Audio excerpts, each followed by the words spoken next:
at night, yeah. Make all the demons quiet, yeah. We were built to thrive, yeah.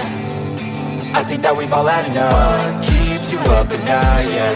Make all the demons quiet, yeah. We were built to thrive, yeah. I think that we've all had enough. Yeah, I think that we've all had enough.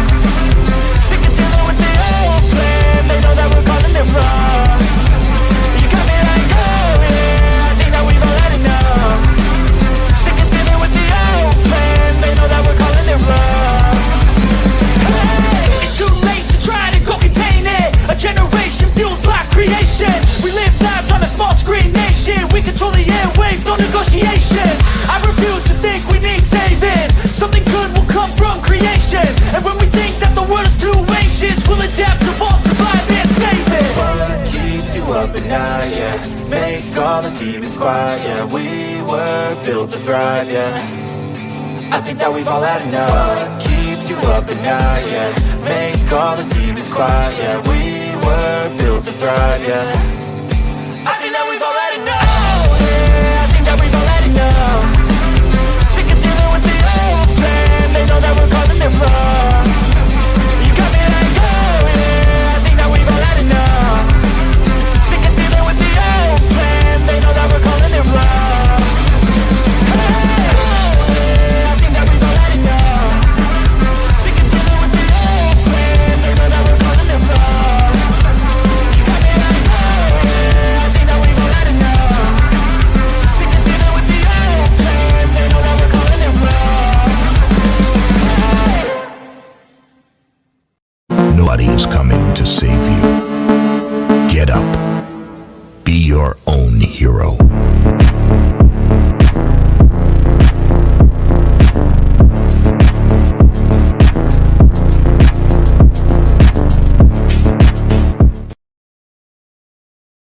Oh, look at me. I'm retarded. I'm a globe.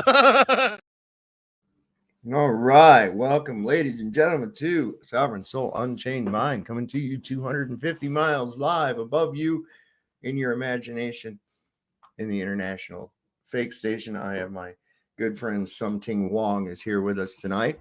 Got my off-camera guest Johnny's here with us as well.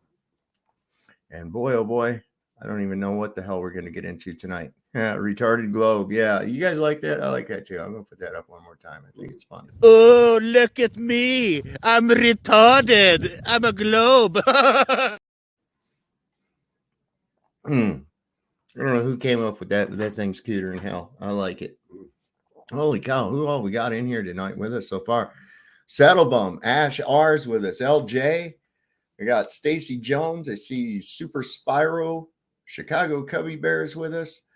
Let's see, Unindoctrinated, Chicago Cubby Bear. Let's see, wait a second. Where did I just see? I just saw Lisa was in here too. Lisa Marie. And let me see who else we got. Ala Lanthier. Looked like the reset is a joint effort between God and NWO mercenaries. Prove me wrong. Of course, it does not matter much if we are really immortal like soul. If we are not spirit, that it does not. Interesting. Ryan says that his loins are moist. That's a good thing to know. Thank you, Ryan. PsyOp within a PsyOp is here. There's Lisa. Oh, good. She's got sticky buns. I'm gonna go over there. She makes some good baked goods, man. Have to go over there. Yeah, you're right over here. Right over here. Go down, turn down that road by the Tasty Freeze. Right there. Well, I forget what it's called. She makes what? All kinds of shit, man. Bake stuff? Yeah, man. She's all the time cooking stuff over there, man. That's crazy. I see Renee Bernays with us here tonight. Jeff Gashead, chilling.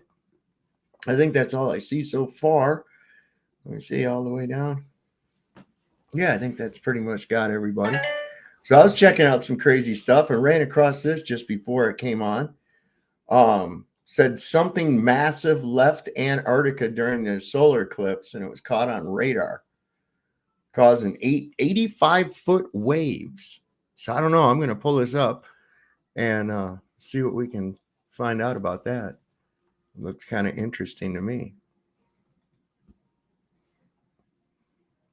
back. I'm trying to document this very weird anomaly taking place on Ventu Sky. I don't know what this blob is here, but it's coming from what looks like Antarctica. If we backtrack a little bit, you're going to see it disappear and reappear on the screen. So we move into Monday the 8th, which was obviously 3 days ago. Watch as we move into Tuesday. This mass pops up with waves of 83.7 feet in height. What in God's name is this thing moving out of Antarctica, as you can see, and then it moves up the coast of Africa into the Atlantic Ocean? Watch this as we move into Wednesday the 10th, Thursday the 11th, which is today. This is going on right now. I don't know if these waves are actually hitting the coast or if this is some sort of glitch in the system, but I've never seen anything like this. This giant blob is showing 83.7 foot waves. This does not seem to be any sort of storm system. Let me zoom back out here. Let's move forward and see where this thing is projected to go. Watch this. Here's Friday the 12th tomorrow, moving more up the African coast. Here is Saturday the 13th. We can see it start to wrap around the northern western coast of Africa up into the Atlantic. Here is Sunday the 14th. Monday the 15th, we are in the Atlantic Ocean with waves of 62.1, 63 feet. This is just incredible. Here is Tuesday the 16th, and look, the entire thing is now in the Atlantic Ocean with averages of about 40 feet. There's 44, 33.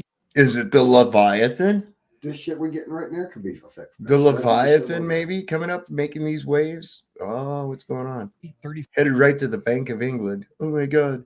4.3. This is just very weird. What are we looking at here? Here's Wednesday the 17th, the last available data for this. And now we see the entire Atlantic Ocean, which, as we've discussed, is already months ahead of time as far as temperatures. And we're looking at this very odd anomaly coming out of Antarctica. Now watch, I'm going to backtrack. I'll show you where this thing begins. We'll go all the way back to Monday the 8th. This is where the anomaly begins, and sometimes it glitches out. It's very weird. Here's Tuesday the 9th, and there it is. Pops right up. It's almost like this thing shot out of Antarctica and up towards the African coast. And as we backtrack in hours, we go to 5 a.m., 8 a.m., 11 a.m., 2 p.m., 5 p.m., 8 p.m., and that's where it pops up between 5 and 8 p.m. This thing does not exist, and then it does exist on Tuesday the 9th at 8 p.m. After that, it just slowly moves up into the African coast. Here is the 10th once again, Thursday the 11th, Friday the 12th, Saturday the 13th, Sunday the 14th, Monday the 15th, and then Tuesday and Wednesday, this thing bleeds all the way into the Atlantic Ocean. My friends, what are we looking at here? I'll dig into this some more and bring you whatever information I come across. Here is a follow-up on this Antarctica anomaly. That's not the only thing going on. We also have a significant event going on the west coast of South America. I'm going to show you that in just a minute. But again, this is the anomaly here that came off of Antarctica. There's a theory that an iceberg may have released off the bottom of the ocean on this part of Antarctica and rose up to the sea surface, causing these anomalies to be picked up by Ventu Sky. Now, again, we can follow this thing all the way up into the Atlantic Ocean over the next 4 to 5 days. It's very, very weird. You can see it right here, 83.7 feet. And we'll come back to this, but look at what's going on in South America. And I want you to look at this here. This is our National Data Buoy Center. This measures tsunami buoys, big waves, earthquakes, things like that, and it shows us what's going on with our buoys. If we click this one right here, you can see the information is showing that just overnight last night into the morning of the 11th, this buoy dropped over 2,000 meters, almost as if it snapped off the buoy and the sensor dropped to the seafloor. But keep in mind, this is right off the coast of South America.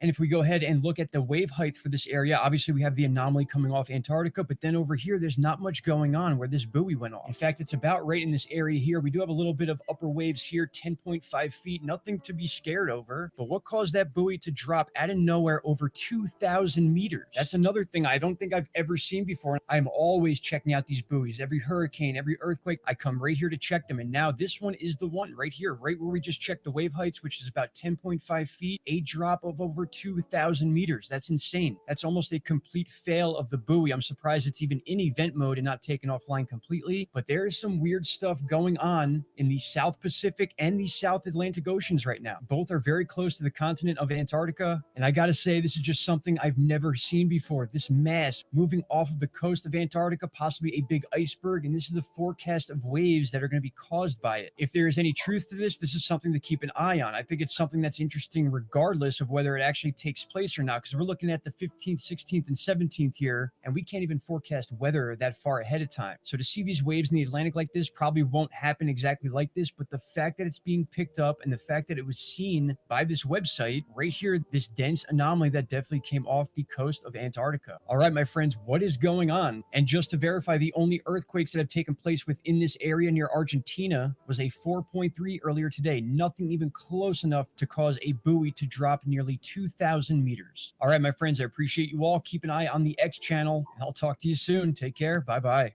I don't know about that. What in the world you reckon that is, I man? don't know, man.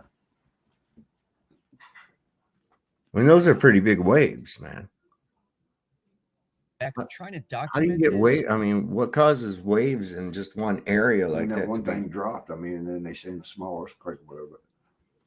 I don't know, man. That's where I got this thing of Shift way down below us. You know what I mean? where is that? Showing that it's an iceberg breaking loose from Antarctica. It's pretty freaking cool. Let's see if I can find that. Where did I put that? Where did I put that? It's in here. There it is. So this is, but imagine like thousands of times bigger, something that's been frozen down on the bottom and it breaks loose. Yeah. Don't leave And it then- nowhere. Comes up like that. I mean, I don't know. It could happen. Oops. What did I do that for? I want to do this. There we go. Like that. Yeah. Well, watch that thing. Watch that thing. Look at that. Look at how much of it's coming up out of the water. See what I'm saying? Yeah. Look, it's rising Yeah. and then going down more. Because it was connected to that side, and then once it broke loose of it, it's like, Wow. That's So good just shit. imagine something like, maybe like 1,000 times bigger than that breaking loose down near all the way underwater, and it breaks loose and starts forcing its way up like that. Is that a part of where we can't go? Well, I guess They could have it's caused that. They could have set that off. apparently this guy got there, or there That's what wouldn't I'm be a saying. boat there. They could have set that off, man. But I don't know who that boat is. This is in. Yeah, it doesn't tell whether that's Antarctica or the Arctic. I would imagine it's, I don't know. It just says it breaks off of a glacier. So God knows what it could be. God knows.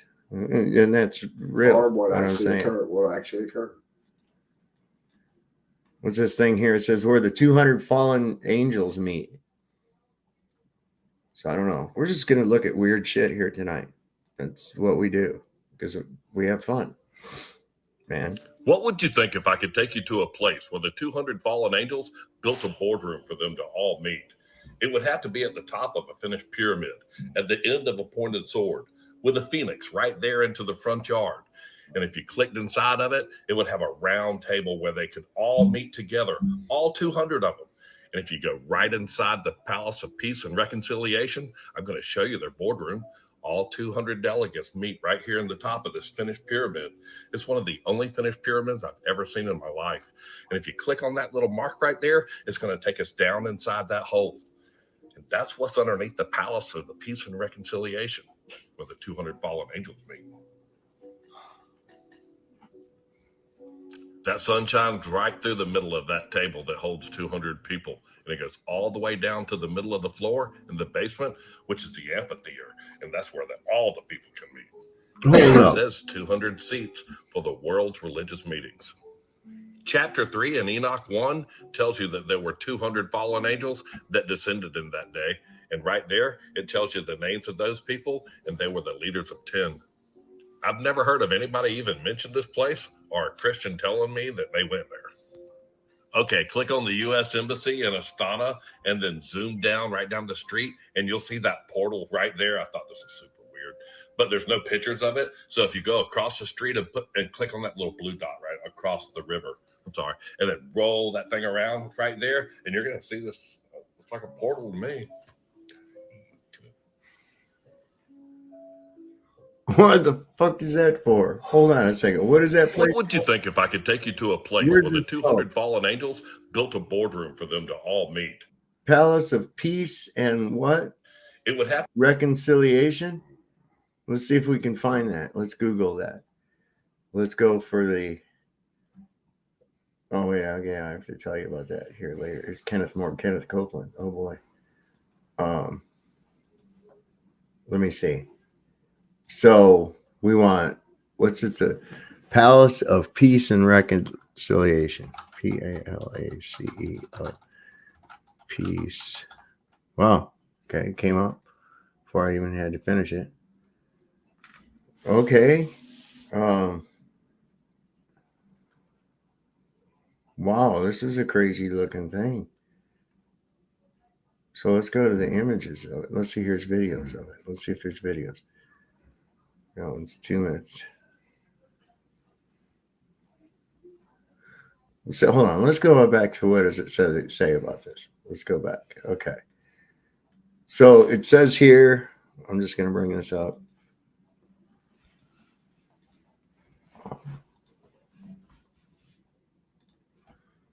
Peace and reconciliation. And it's got it in some kind of, looks like Cyrillic to me, if any of you understand it, but that like what Russians use.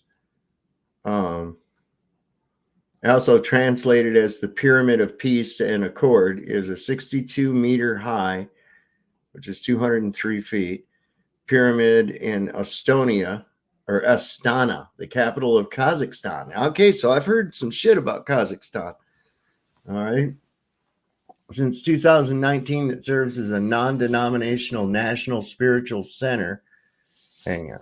That's not what I want to do. I wish they'd just bring the whole thing up without opening another window. Is it the location? Did you say that?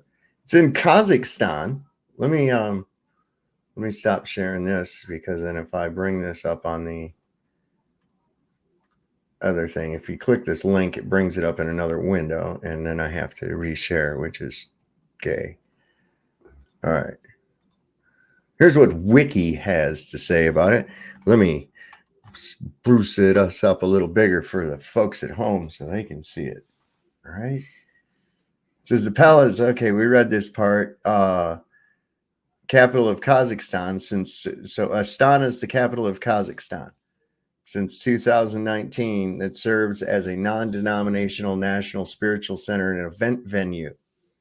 Designed by architectural practice Foster and Partners and surmounted by a modern stained glass apex by architectural artist Brian Clark, the palace was constructed to house the Triennial Congress of Leaders of World Traditional Religions.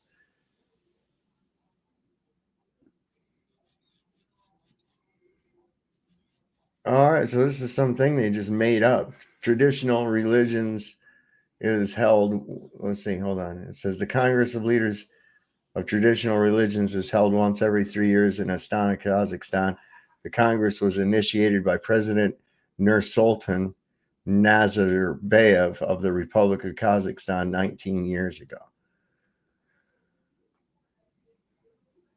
So what's the deal with these people? What are they even there for? I mean, do they actually have any power? All right, so let's look this place up. Let's look this place up in YouTube and see if there's anything. So let's copy that and let's close that, and we'll bring up this, do a search and see what we get up in here. Paste. Dun, dun, dun, dun. That's 2 minutes of palace. Okay, that's a 2-minute video. Let's watch that real quick. See what that gives us.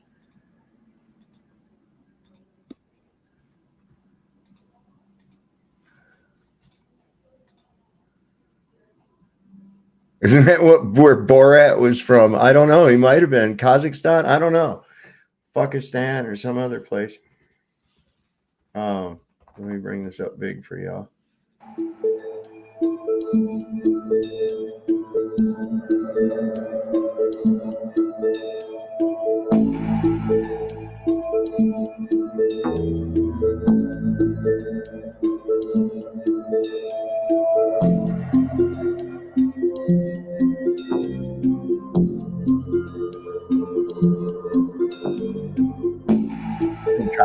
Johnny TV.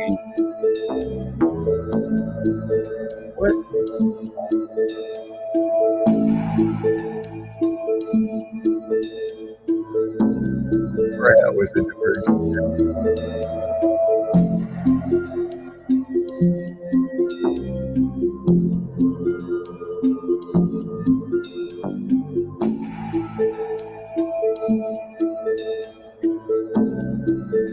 What?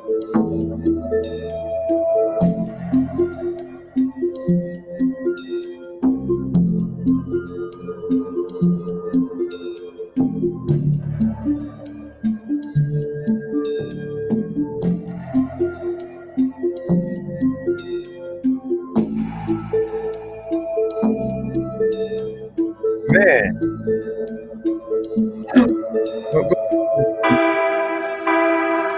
Go in there with a slingshot. Make everybody nervous at the horror church.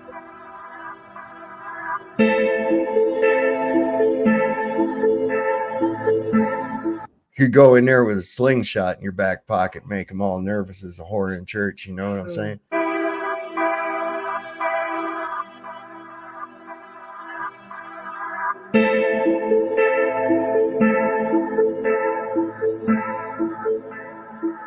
Is this where they're going to design this, having like one world religion thing? Maybe so. We talked about in Revelations. Interethnic toleration or tolerance. And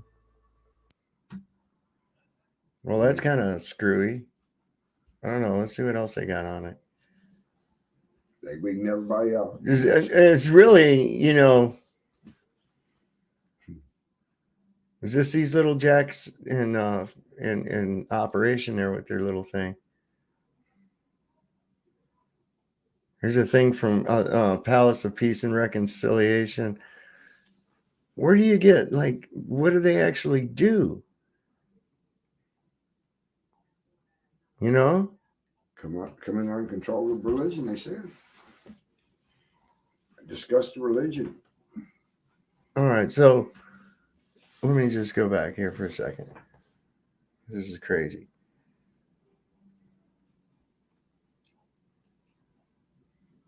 So should we go there? Yeah, we should. Listen, Kazakhstan is really something else. Watch this. I mean, we look at this city. This is insane, right? Let me see that this one just a little bit better, shorter. I mean, you would think you hear the name of a place called Kazakhstan, you're thinking, you know, people picking like Borat. You're thinking Borat, right? Okay, so check this out.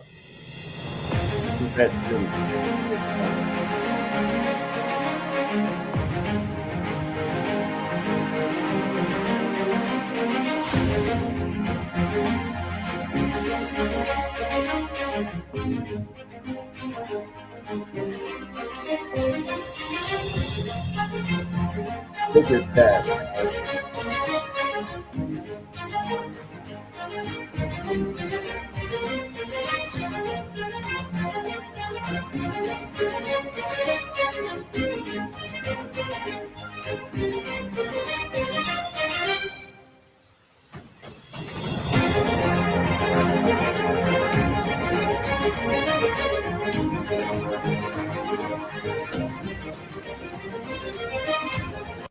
I would have to say that rivals just about any U.S. city that we have. I mean, it's close to like what Vegas looks like at night or whatever. But I mean, look at the modernity of this place is insane.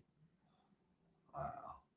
It really is. And it's like when you hear Kazakhstan, you're thinking like people sitting around milking goats and picking their butts and, you know, and that's not what you've got at all. Look at this. And you don't ever hear anything. Never even heard of it. You never even hear this place, do you? Never even hear of it. Look at that. This is for the elite. I mean, that's amazing. There's Taking Back Edens with us. Hey, what's up, brother? Damn. Look at that. Look at that. Look at that. Fuck, man. Damn it. Dude, there's, that completely outshines anything I've seen here. Don't it? Yes. Or in Europe, for that matter. I mean, it blows the hell out of New York, don't it? Yeah, by far. And it looks relatively clean too. Yeah, that's what I'm trying to get at. I was thinking the same thing. And hi, Sovereign, and everyone. How you doing, man? Well, I'm well, thank you. And yourself? Hey, doing our thing, man. I'm just amazed at like this thing. That this.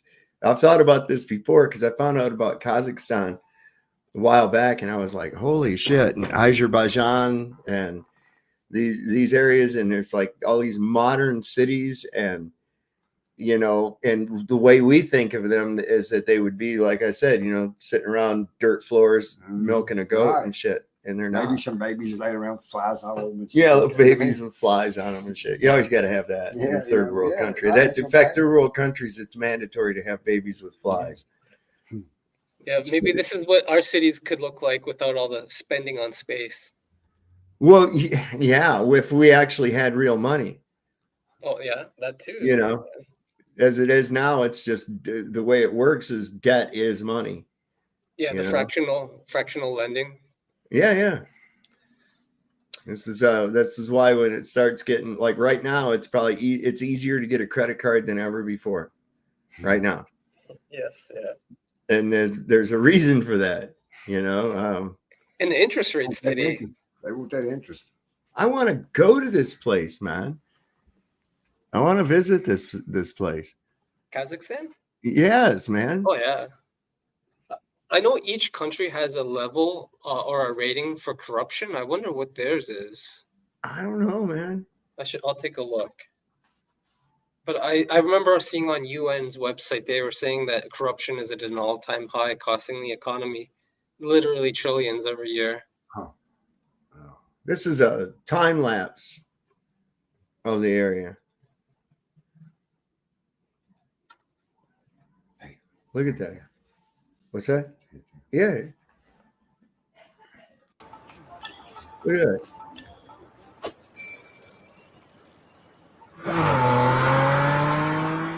Do people look like they're living every bit as much like how we do here,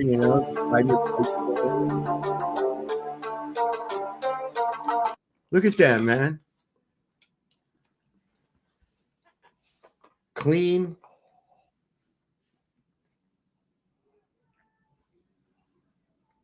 That's insane, man. Hell of a place there.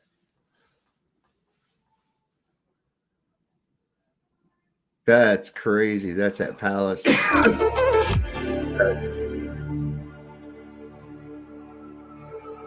Stranded in the open. Now, it looks like something you'd see out of a science fiction, like a movie set in the future. Don't it? That's what it looks like. It looks like how the setting of a story it's in like a futuristic setting is. That's what I think. Dried out tears of sorrow, lacking all emotion, staring down the barrel, waiting for the final gates to open to a new tomorrow. Look at those. Look at the color, dude. Huh? What's that? What are you saying? What do you mean? The color. What was you gonna say? Look at those. What? Look at the buildings. Yeah, that's what I'm saying. Yeah, and the color in them. I mean, like this blue one's really cool, but look at this one right here. It looks like it's something from the Emerald City in A Wizard of Oz or something, doesn't it? Mm-hmm. Moving with the motion, following the light that sets me free.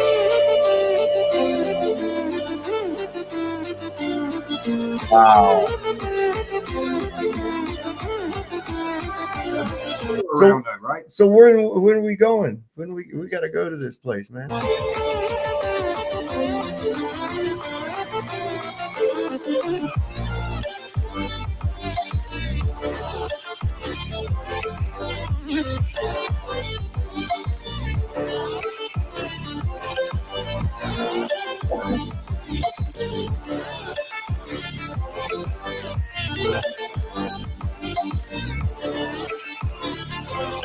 Wow.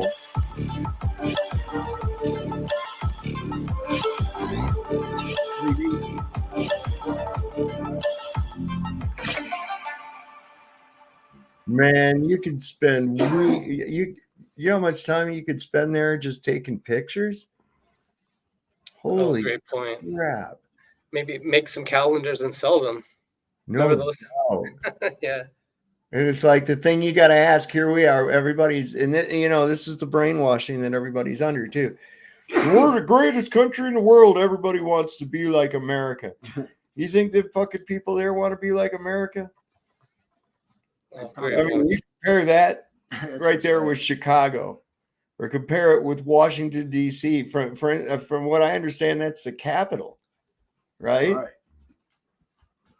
Compare that with Washington D.C. Uh, My Yeah. goodness.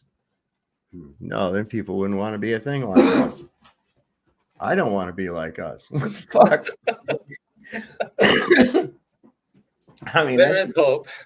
yeah, I mean, it's, I don't even, I'm kind of embarrassed to, you know, if I was somebody that traveled abroad, I would have to say, I would be these days embarrassed to say I'm an American just because I can only imagine what people think.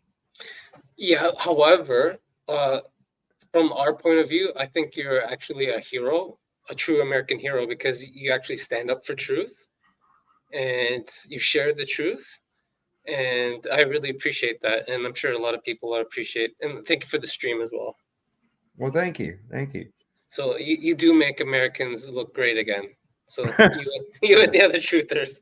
Well, that's what we're about. We're a bunch of malcontents, you know. I mean, and we're always questioning everything. We're always saying no. You know, that's I think what our national motto should be is no. Yeah, if we didn't, we'd be like North Korea right now, probably. Right, right. Or something like that. I mean, that should be the creed of the nation. No. This is kind of random. I just found this today, and I thought I have never seen a little dog marked up like this thing. Oh, Look at that thing. I mean, I've seen brindles before, but I've never seen a little puppy or a dog that's even marked up like that. The thing is so awesome. yeah. They call it brindle. I'm trying to think of a day my son had a brindle dog. I mean, that's an amazing looking dog. Somebody Oh, sprayed yeah. it, you know. Somebody spray painted him. Yeah, sure. Sure he did. Got all Oh, set. this was kind of cool too. This is what I was talking about here, Johnny. Was oh Christ, the dog's out of water. I got to get her water. Mount Etna, is that right? Mount Etna. I've heard the name. Yeah. It was blowing smoke rings, man. Oh, look at Oh, that. I Yeah. heard about that. Huh? I heard about that. I saw a Yeah, picture. this is cool. Look at this. Get the fuck out of here. Wow. Uh,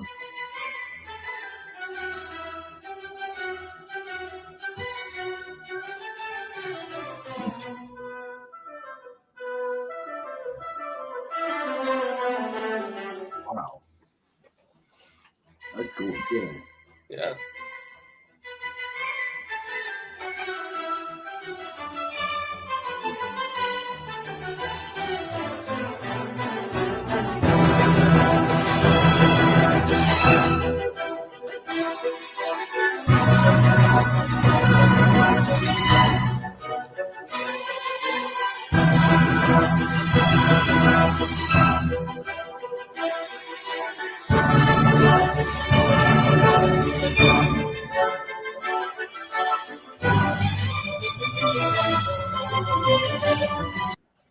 I mean, and definitely, it's sort of like things going on recently. It's kind of like What part of God the world's that in now? Yeah. in Europe. Europe. It's like God's going, okay, are you paying attention now? Are you paying attention? Huh. You know, it's like God's way of saying, oh man, it's if this isn't obvious enough for you, I'm gonna do this here next. Okay, I'm gonna have a fish start talking to you or something over loudspeaker or whatever. I mean, it just some of the crazy shit that's going on. I So we agree. got, I guess, O.J. Simpson died. Yeah. That's another thing. What was his final words? So this was supposedly, and I don't know how real this is or not, so don't kill the messenger.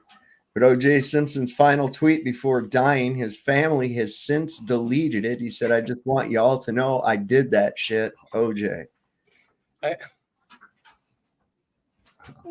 Wow. That can't be real. But it looks like it's real. I mean, I think he done it. Everybody thought he did it at the time. Everybody was just afraid to say he done it because they didn't want everybody freaking out on LA. They didn't want no more of them riots. All stream media. Right. I agree. I think the evidence, everything was pointing that he was guilty. However, his attorneys got him off on some technicalities and whatnot. And yeah, you're right. They probably had to quell the potential riots. It was pretty wild. So there was there's Uncle Artie. Look at there's Uncle Artie. What's happening, brother? Hey, I just had one thing to say. I seen your live show the other day about the eclipse. Yeah. One thing I was going to say is you do know that we're coming out of a new moon in the lunar cycle, don't you? Right. Okay. Well, the way you were talking is like, where's the moon coming from? Right. It's still, you should see with the sun illuminating it, you should see an object approaching the sun. Not the way it's lined up. If you put it right there, it's coming from one side to the other in front of the sun. It's not there. There's nothing there. We're in the shadow of the moon. What? Look it up. There's no shadow of the moon on the sun. What are you Not talking on the about? sun, on the earth. Think about I wasn't talking about on the earth. Where was the moon? It's a new moon. You can't. Yeah, but the sun was right behind it. The sun was right behind it. And so before it even reaches getting into alignment with it, you should still see the moon. Why wouldn't you? Why wouldn't the sun illuminate the moon? Oh, it is illuminating it. The thing is that we're not close enough to see it. Oh, for just crying take out the loud! distance or scale it and try it. See it, be able to figure it out for yourself. You can see it 237,000 miles, but we're not close enough to see it. Come on. And the Earth is 93 million miles away from the sun. That's the sun. Think about it. Try it in scale, and you'll find out it works. They've done it so many times to disprove people like you. That's all I had to come up to see. That number to rage quit. God damn it, stop doing shit like that. Look, man, if you got two objects coming together, right, and one's going to approach the other one, okay, this one back here is lit up, all right, this one's not, okay, it should be seen coming into the eclipse and then out of the eclipse, but you don't see it. Like, do you see the thing on my background that I have up? That we did not see that. Okay, I'm going to show you. I've got a video I can show you. Where was that? That was just a minute bottle. All right, let me see. I got a video here. Just a second. No, it makes sense though. Imagine you had a light bulb in front of another light bulb. One light bulb was off, right? The light bulb that was off that approaches the light bulb that is on should be visible because the light will be flashing, will shining on that other object. And I got some video of this. It's just beautiful. Yeah, you always find some great material to share with us. Thank you. See, this is the thing, man, is you should see this. Okay. And this shows you real quick. And I'm here, but I'm getting my dog's water. Otherwise, they'll paw at the water dish until I fill it.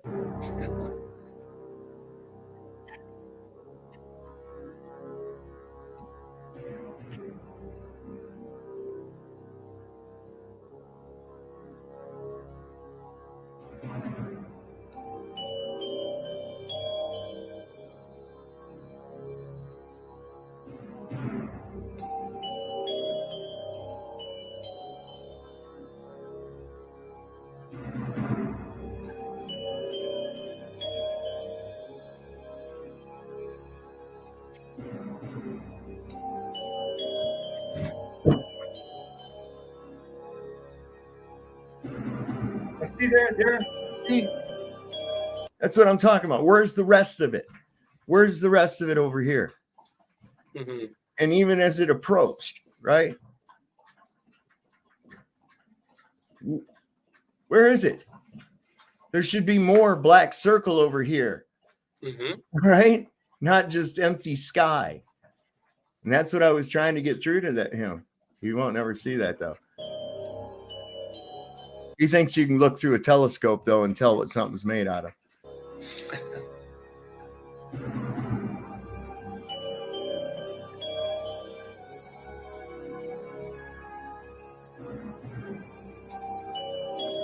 Yeah, it'd be pretty interesting if they could land on the new moon. Well, and think about this, man.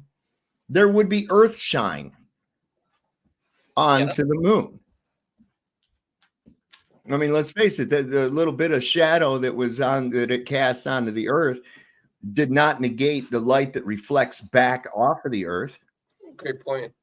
You know, and we didn't see any features on this object at all. Nothing. Yeah, with Earth being larger than the moon, it should have been able Right. to reflect the light of the sun. You're right. None of it makes any sense. That's what it should have looked like there, but that's not what we saw.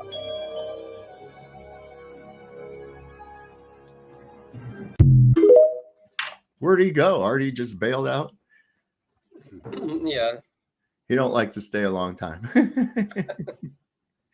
I started asking the hard questions.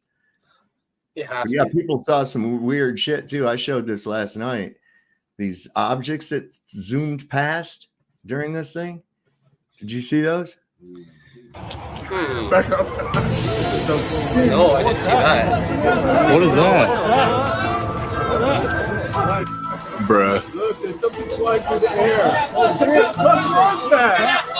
What the fuck was that? Yo, what the fuck? Aliens! Yo.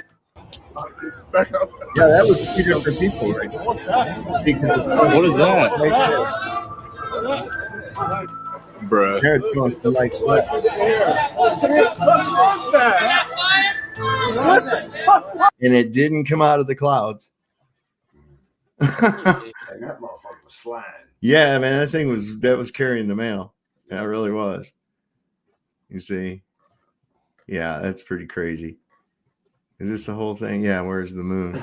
But yeah, you can't just go, oh, well, you know, they've told me that that's the moon going in front of the sun. And I'm like, well, there's a few problems with that I'm finding here. You know, where the fuck was the moon in the first place? You know, a Dementor. Stinky Cat said it's a Dementor from the, isn't that from Harry Potter? Harry Pothead and the Sorcerer's Bong. Yeah. I never got into the series. I watched I watched tried. one of them. It was okay. You know, Yeah. I think they made more hype out of it than anything. So I think with it started, this has been a new trend, a new thing that people have been onto, is trying to get these guys to show a picture of Antarctica from space.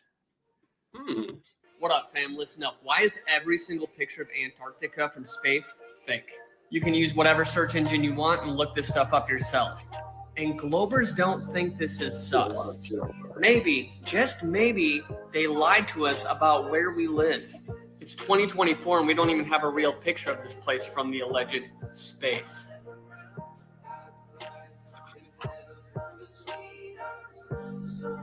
Look at that So what cartoon. my question is how many coincidences do you guys need to believe in to stop believing in cartoons? Because believing in this stuff is the adult version of believing in Santa Claus. It's time to wake up, guys. What up, fam? Listen up. Why is And that That's brings another me great right, point. you I'm know, sorry, and that Ken. brings me right home to point that they've lied to you about who you are, where you are, and when you are. I was watching today in Ethiopia, there's still communities that go by the 13-month calendar. There's who does? In Ethiopia? Yeah, I So- can believe that. Yeah, they're in the community. They have the 13-month calendar still. and because some of them believe they were the guardian keepers of the Ten Commandments. Yeah, that's what I've understood too. And they never removed the apocryphic text from Yeah. the Bible either. Yeah. Well, I think 100 books or so. Yes. I think they got more of a handle on what's going on than most give them credit for. But here's the interesting thing. Commander Byrd discovers new land in Antarctica, 1930. What?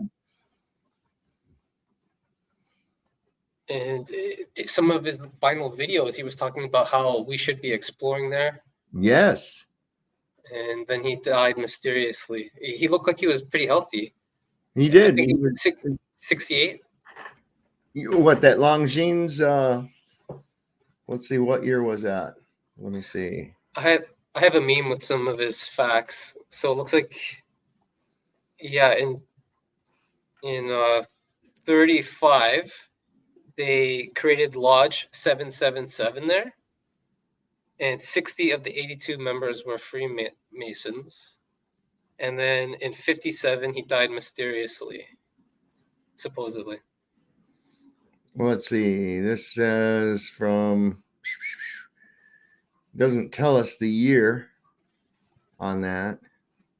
I'm trying to find it. Let's see.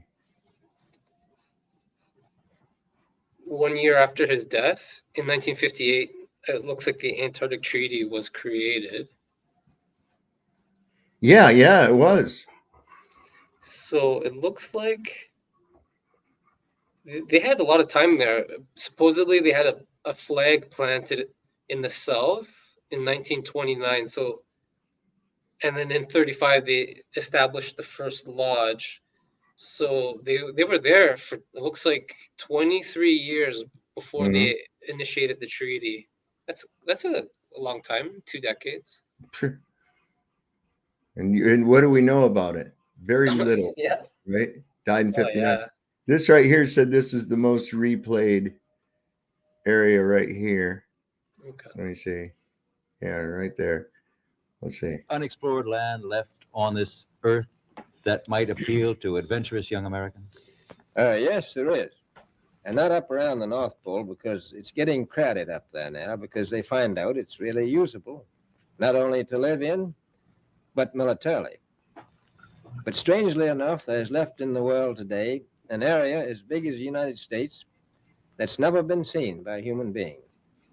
And that's beyond the pole, on the other side of the South Pole, from Middle America.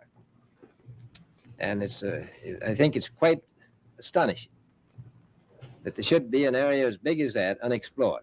That's a tremendous So challenge. there's a lot of adventure left down at the bottom of the world. Well, Admiral, do you hope to see that? I do.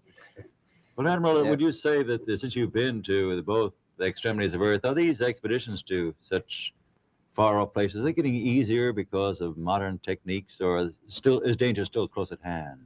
Well, it's a little risky, but nothing like it used to be with the old slow planes and the small cruising radius where we had to put down bases. We replaced the dog teams, and of course that was a big improvement. But now the planes go much faster and they are safer, and they have a much bigger cruising radius. You haven't got the danger of a terribly heavy load. Admiral, an expedition to which I believe you're the advisor is now en route. What is that expedition doing? Well, that's the icebreaker Atka, and it's a reconnaissance expedition. It's going down to the South Pole area to make certain observations and to look for some bases. They will be back in April, and they will report back. Look for some bases. What? Why are they going down there looking for bases? Whose bases?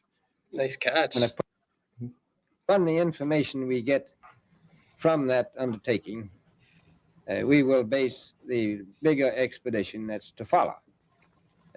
Is that very definitely planned, or is that... That is being planned right now. So I'm willing to say to you that there will be a number of expeditions that will follow, I think, year after year, at the bottom of the world, because the government has really become interested. Well, Admiral Byrd, I can understand. I think everybody can, the interest in the North Pole, because it's so near our greatest challenger.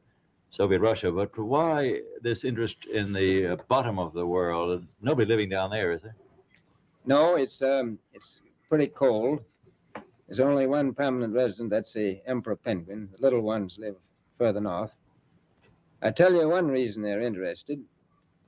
It's by far the most valuable, important place left in the world for science. That's why the scientific groups all over the nation are really interested. For science. What kind of science? Huh? It's hard to believe it. It's famous basketball player Larry Bird's grandfather. This is? Yeah. But more important than that, it has to do with the future of the nation, those to come after us, or even during your lifetime. Because it happens to be an untouched reservoir of natural resources. An untouched reservoir of natural resources. What do they tell us it's there? Ice. They're down there looking at the ice. They're looking at ice. They're keeping things on ice for a while. Yeah, that's what it is. They're keeping shit on ice. That's right. That's right. And stay away. What's that? And then of course stay away, everyone. Yeah, everybody got to stay away. It's just cold. It's miserable. You'd hate it. And as wonder what penguin tastes like. Down here had some penguin McNuggets. Yeah, some old Peter penguin. Has I mean, you could. I guess you could. Could you eat them? I mean, they taste good, or how come nobody's ever eat a penguin? And I'll tell you why. It's because they're the ruthless overlords that are running this whole show. That's why. That's the real dummies. That's it. That's why do you think the elite try to dress up and look like them, wearing their tuxedos and stuff, and that's it right there. What was it? Norway gave a penguin an admiralty. No shit. They call him Admiral Orloff or something, I think is his name, man. Yeah, I got footage. I can show you, man. Fucking penguin reviewing troops, and these guys having to snap to attention, and that thing looking at him and watching him and walking down in front of him. People say, "Oh, that's cute." Yeah, that's cute. All right. You guys don't reel it, man. Fucking puppet in the sky. Yeah, it's a fucking penguins are running everything. Wow. The world swings with an ever-increasing acceleration. Far-flung places, once useless, like we thought the North Pole was, and no man's land, become very useful. The bottom of the world will be important, not only to us, but to our allies. I was going to ask you, does it have military importance? It has some, and as the world shrinks, it will continue to shrink with an ever-increasing acceleration, thus bringing these places closer. And in the future, I can see a time when it will be very, very important strategically. Well, has the development of air power increased the strategic importance of places like the very much Palma Peninsula? And probably, strategically, this is why they ended up with this. So how did they go from it being important strategically to an Antarctic treaty that everybody just agrees with, right? There's the story. What happened down there? Who's really running shit? You know what I'm saying? Or up there, because they're literally above us, above sea level, practically almost Right. a mile up. Well, I'm saying, I'm looking at it. You know what I mean? I'm just saying, I'm thinking that maybe this restriction that's placed on going there is not so much the idea of our own governments, but it's a immigration policy that's been put in place by whoever's on the other side, right? Like, you keep those crazy fuckers in there, because if any of you come over here and try to settle in, we're gonna have problems. And they're like, all right, we don't want no problems, man. We're gonna stay over here. Customs officials. Yeah. They got some kind of like outside the ice wall Trump guy.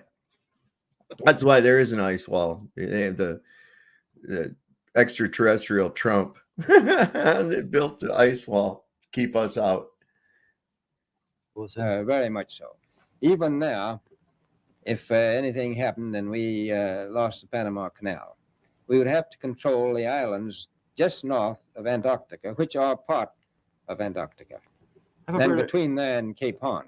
I've heard it said that there are 7 continents in the world, and one of them has never been seen by a woman, and that's Antarctica. Is that actually true? Well, if the Peloponnese is an island, as far as I know, that's true. No woman's ever stepped foot upon the Antarctic continent, and it's the most peaceful place in the world. Ha! No woman has ever set foot on the Antarctic continent, and it is the most peaceful place in the world. What does that mean? What does that tell you? See? So that's not me talking. That's Admiral Byrd, man. So can't give me no shit for it. See? What do we get? Another one? So they saying that the search come on. Search results for why do my eyes hurt and my eyes hurt have exploded after the total solar eclipse. I'm calling bullshit on that. I was looking up the Google Trends just a moment ago before I jumped on here with you as well. I was looking for the flat Earth trending where it was. Oh, Google's gonna not show you that. Yeah. Google is never gonna tell you anything truthful. And that's why, because people are trained to just have unwarranted trust in whatever authoritative source is placed in front of them. Mm-hmm. Yeah, It's all especially when based, yeah. it's perception, man. It's all based on perception. It's all how you perceive something is how you're going to react to it. Look at that. Yeah, which is why I think the globe is such a dangerous belief, because the way people interpret or perceive reality on their globe belief, it makes them act the way they whatever the society is acceptable, it seems like. Yeah. And then they kind of push it to the extremes. Like we have all these mass shootings. A lot of those people are globe believers, if I'm not mistaken. And every mass murderer in history was a globe Earth believer that we know of. I mean, every serial killer, John Wayne Gacy, globe Earth. Jeffrey Dahmer, he believed in evolution. Yep, absolutely. He thought he was going to evolve. So yeah, it is kind of dangerous, but to a point too, that the brainwashing of it is so heavy duty that it actually, when you contradict the programming, these people will actually, some of them get violent. Oh yeah, it's true. Get violent. They want to fight and they want to have, arguments and war, and they're just insane. Yeah, it's true. And I think this is part of the self-defense mechanism for the lie. For instance, okay, imagine you were going to create a lie. That would be part of the self-defense mechanism for it to continue to propagate, right? Because it'd be easy for people to just disregard it. But if they're under attack, that would be one way of it trying to remain alive. And I think that's actually what is in place. It's part of the lie, and the way it's part of the lie is they taught us, like you said, we had to conform, and if we didn't, we would, like you said in one episode, they would give us the dunce cap or right. When you tell them that what you were told you were smart for knowing isn't true. Mm-hmm.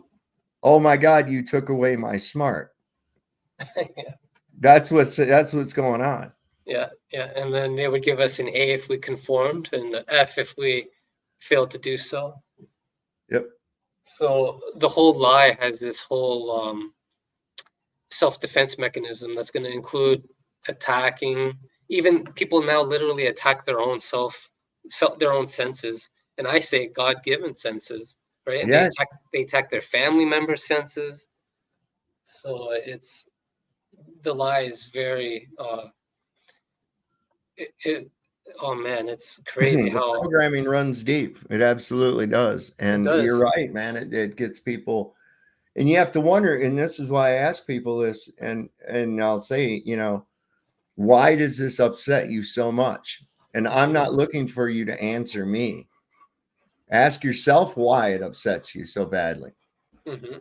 That's where the key's at. Because Good is it question. really something that you should get upset about? Really? Yeah. And they'll scramble and look for excuses as to why, and they're all lame as hell. And they'll That's finally true. settle upon the benevolence of I'm combating misinformation so that you don't make people stupid or some other thing like that. You know? No, you're right. It is lame. Imagine continuing to live as if Santa Claus is real. What kind of life would that be? Right. So it is Right. lame to kind of defend it. But I do get, like, I think everyone has their own reason to defend it, some more than others. Like, for instance, they might be scared. Some people might be scared of the unknown, so they don't want to tip the balance. So subconsciously, they're just going to continue to protect it. And for others, uh, it's so deep, they literally hate the truth and they're willing to defend liars covering up the truth. Our So, Chicago artist popped in. Day Trooper came in on us. Got FE Nation is in here. Do not stand under your jurisdiction. I don't either, my man. Mojo's in here with us as well. We got a bunch of people joined up here. 109 people watching right now.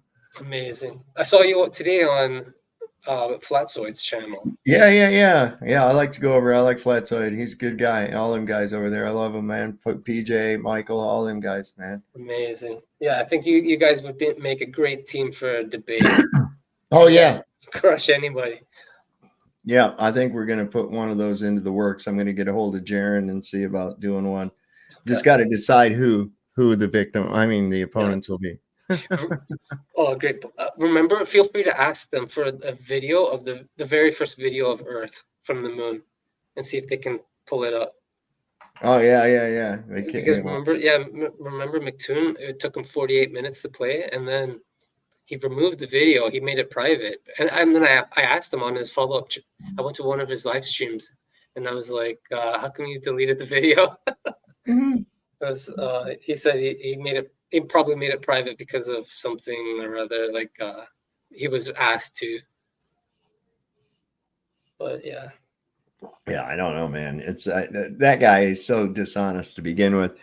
That night he was trying to argue with that guy about well, you can't use a laser on the fucking ice because of this refraction, blah, blah, blah, blah, blah, blah, blah. Oh, yeah. And then, like, right after that was over, I go online and I'm looking at these fucking Zambonis to show the audience what a Zamboni is.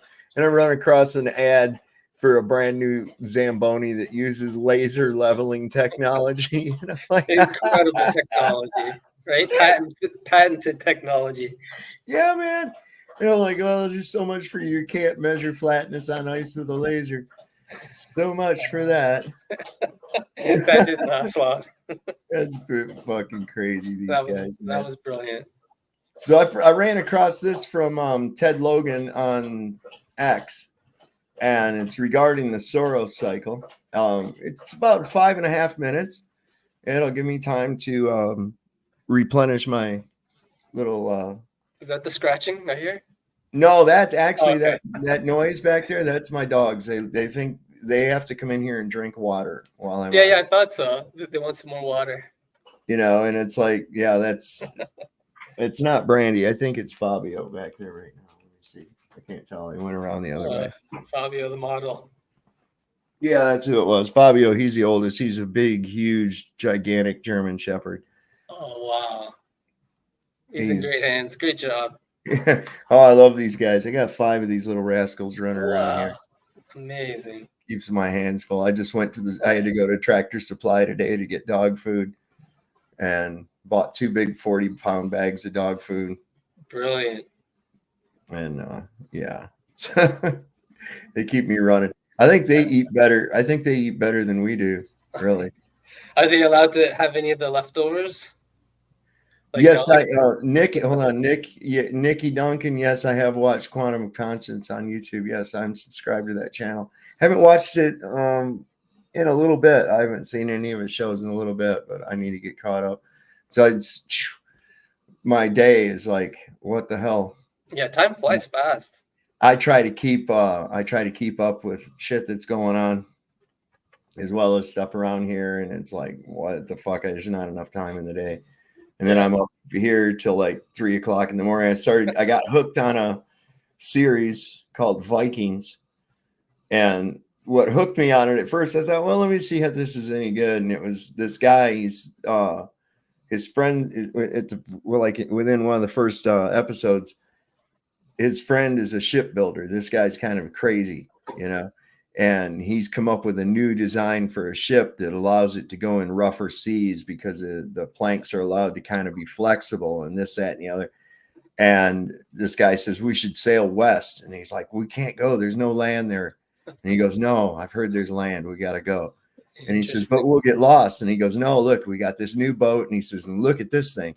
And he showed him an astrolabe, right? Like a rudimentary type of a compass, sundial type thing, right? And it had it floating in water. And he goes, very good. He says, but what about when there is no sun? And he goes, look here. And he pulls out this crystal. It's like a rock that had been polished. And he held it up because it was cloudy, and he held it and moved it around, and boom, then he could find the sun, exactly where the sun was. So to make a long story short, they ended up going west, and they found England. And they came back, and they had all this treasure and shit that they'd plundered, and they got in trouble for disobeying orders, and the king kept all their treasure and shit. So they're violent people, man. It's really bad. You wouldn't believe it. They had all this treasure and nobody guarding it at all, just these priests. He said, so we just took care of them and took all the treasure, you know. Jeez. Yeah, what a history. Yeah, man. Anyway, I can see why you could watch the show. I'm sure I can see why you enjoy it. Oh, yeah. I mean, I like seeing, you know, what would it have been like? Is this really what it was like? What was going on? Yeah. But you see some of these little historical things in there that you go, oh, yeah, okay. Really early navigation. That's pretty cool. Absolutely. Sometimes they'll put that in there for us as a little Easter egg or truth in plain sight. So anyway, this right here is just a little thing I found from Ted Logan on Twitter, and it's regarding how the eclipses are predicted in the Saros cycle. So, like I said, it's 5.5 minutes. We'll let this go, and I can, you know, do some of my pressure test experiments. No longer on the ball. How are you tonight, my friend? Doing great. How are you? Oh, just fantastical, man. Just fantastical. Yeah, happy you made it here. Great to see you always. Thank you. All right, so I'm going to let this play. This is very important information. Most people think that NASA can predict eclipses accurately, that they have very advanced knowledge. Therefore, it proves that heliocentric is true. Unfortunately, that's not the case. All eclipse predictions provided by NASA, including this 5,000 years of eclipses, are using Saros cycle invented by ancient Babylonians thousands of years ago. Both solar and lunar eclipses are so predictable because they always repeat in a cycle of 18 years, 11 days, and 8 hours. It's called Saros cycle, and it has nothing to do with heliocentric. Ancient Babylonians believed the earth is flat, the sun and the moon are revolving around the earth, and so do the stars and other celestial bodies. They didn't calculate the distances, sizes, and speeds based on false assumptions and speculations like heliocentric teachings. They simply observed the sky and took whatever it is. With that paradigm, they can predict eclipses accurately. Such predictions are impossible to be done using heliocentric model. In its 5 millennium catalog of solar and lunar eclipses, NASA wrote that all eclipse calculations are by Fred Espenak, a retired NASA's employee. NASA never calculated and predicted eclipses using heliocentric model. They simply hired the best Saros researcher, their retired employee, Fred Espenak, to calculate and predict eclipses using ancient Babylonians method that has nothing to do with heliocentric. NASA even wrote that Fred Espenak is responsible for the accuracy of those 5,000 years catalog of eclipses.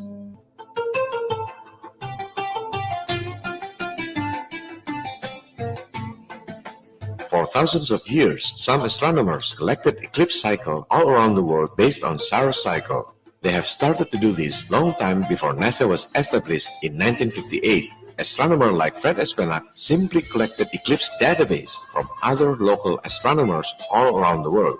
As you see in this table, it's made by other astronomer G. Vandenberg in 1955. That's what Fred Espenak did. He is a very good Saros researcher. Why would NASA need Saros cycle if they can calculate eclipses using heliocentric math? Obviously, because they can. A bunch of mathematical assumptions when combined together to calculate eclipses, they just don't add up.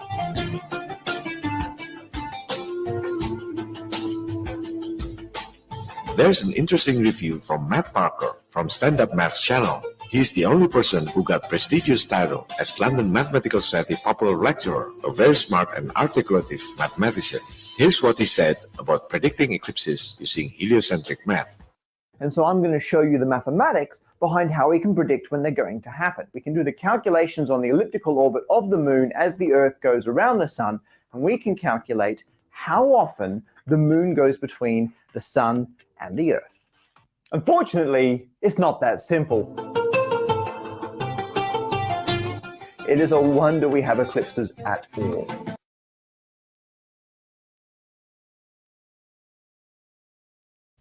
You're on mute. I'm sorry. Yeah, Charles, before you start blowing your face off about that, you might want to listen to the video. Okay. But then, out of all this chaos, another cosmic coincidence steps forward to save the day. It's called the Saros cycle, and it allows us to predict when eclipses are going to happen in the reasonably near future. Some thickheads still don't understand why NASA uses Saros cycle to predict eclipses. They say there are a lot of software predicting eclipses using heliocentric math. You can download free software like Stellario. It can predict eclipses. Well, if a free software can predict eclipses with heliocentric model, then why NASA, with $19 billion budget per year, can predict eclipses using heliocentric model? Which one makes more sense to you? All astronomy software are using eclipse database from NASA. It's not the other way around. After NASA published this 5 millennium catalog of solar and lunar eclipses, people use the database to make animation using whatever model they want. Just put one eclipse time to another. The software will automatically adjust to make those two eclipses happen as programmed. It's not the other way around. After you get eclipse database, you can make animation with square Earth if you like. You can put whatever distance, whatever size. The software will adjust in accordance to the eclipse dates. Some thickheads even try to run from reality by saying NASA provides a software in its website to predict eclipses. Look at this database used by NASA. 5,000 years catalog of solar eclipse database. You can choose what year, what eclipse type, duration, and oops, it's Saros cycle, not heliocentric math.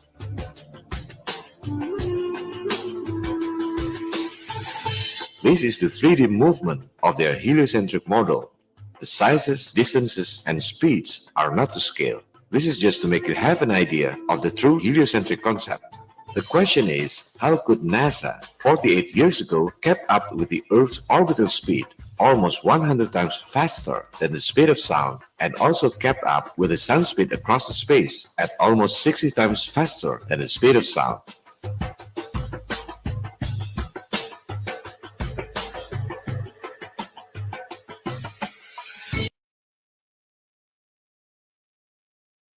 Yeah, that was great. Thank you. This is very... You're on mute again, man. The software makes account for that. Oh, no, it doesn't. It's using the same fucking thing. It's just doing it with a computer. I don't know. Some of these people, they start really having a rough time with it. No, it can't be. Charles is tripping out over here in the chat about it. That's not how the software works. Like, have you dissected the software? Do you know how that works? Do you know how any of it works? No, you just believe whatever your handlers tell you. Oh, look, there's Flat Earth Luca. Hello, What's everyone. happening? Look at this guy. This is Welcome. Peanut. This would be my dog Peanut for sure. Check this out. Hello, Peanut. Dog, he's not even really getting a haircut. He just likes it.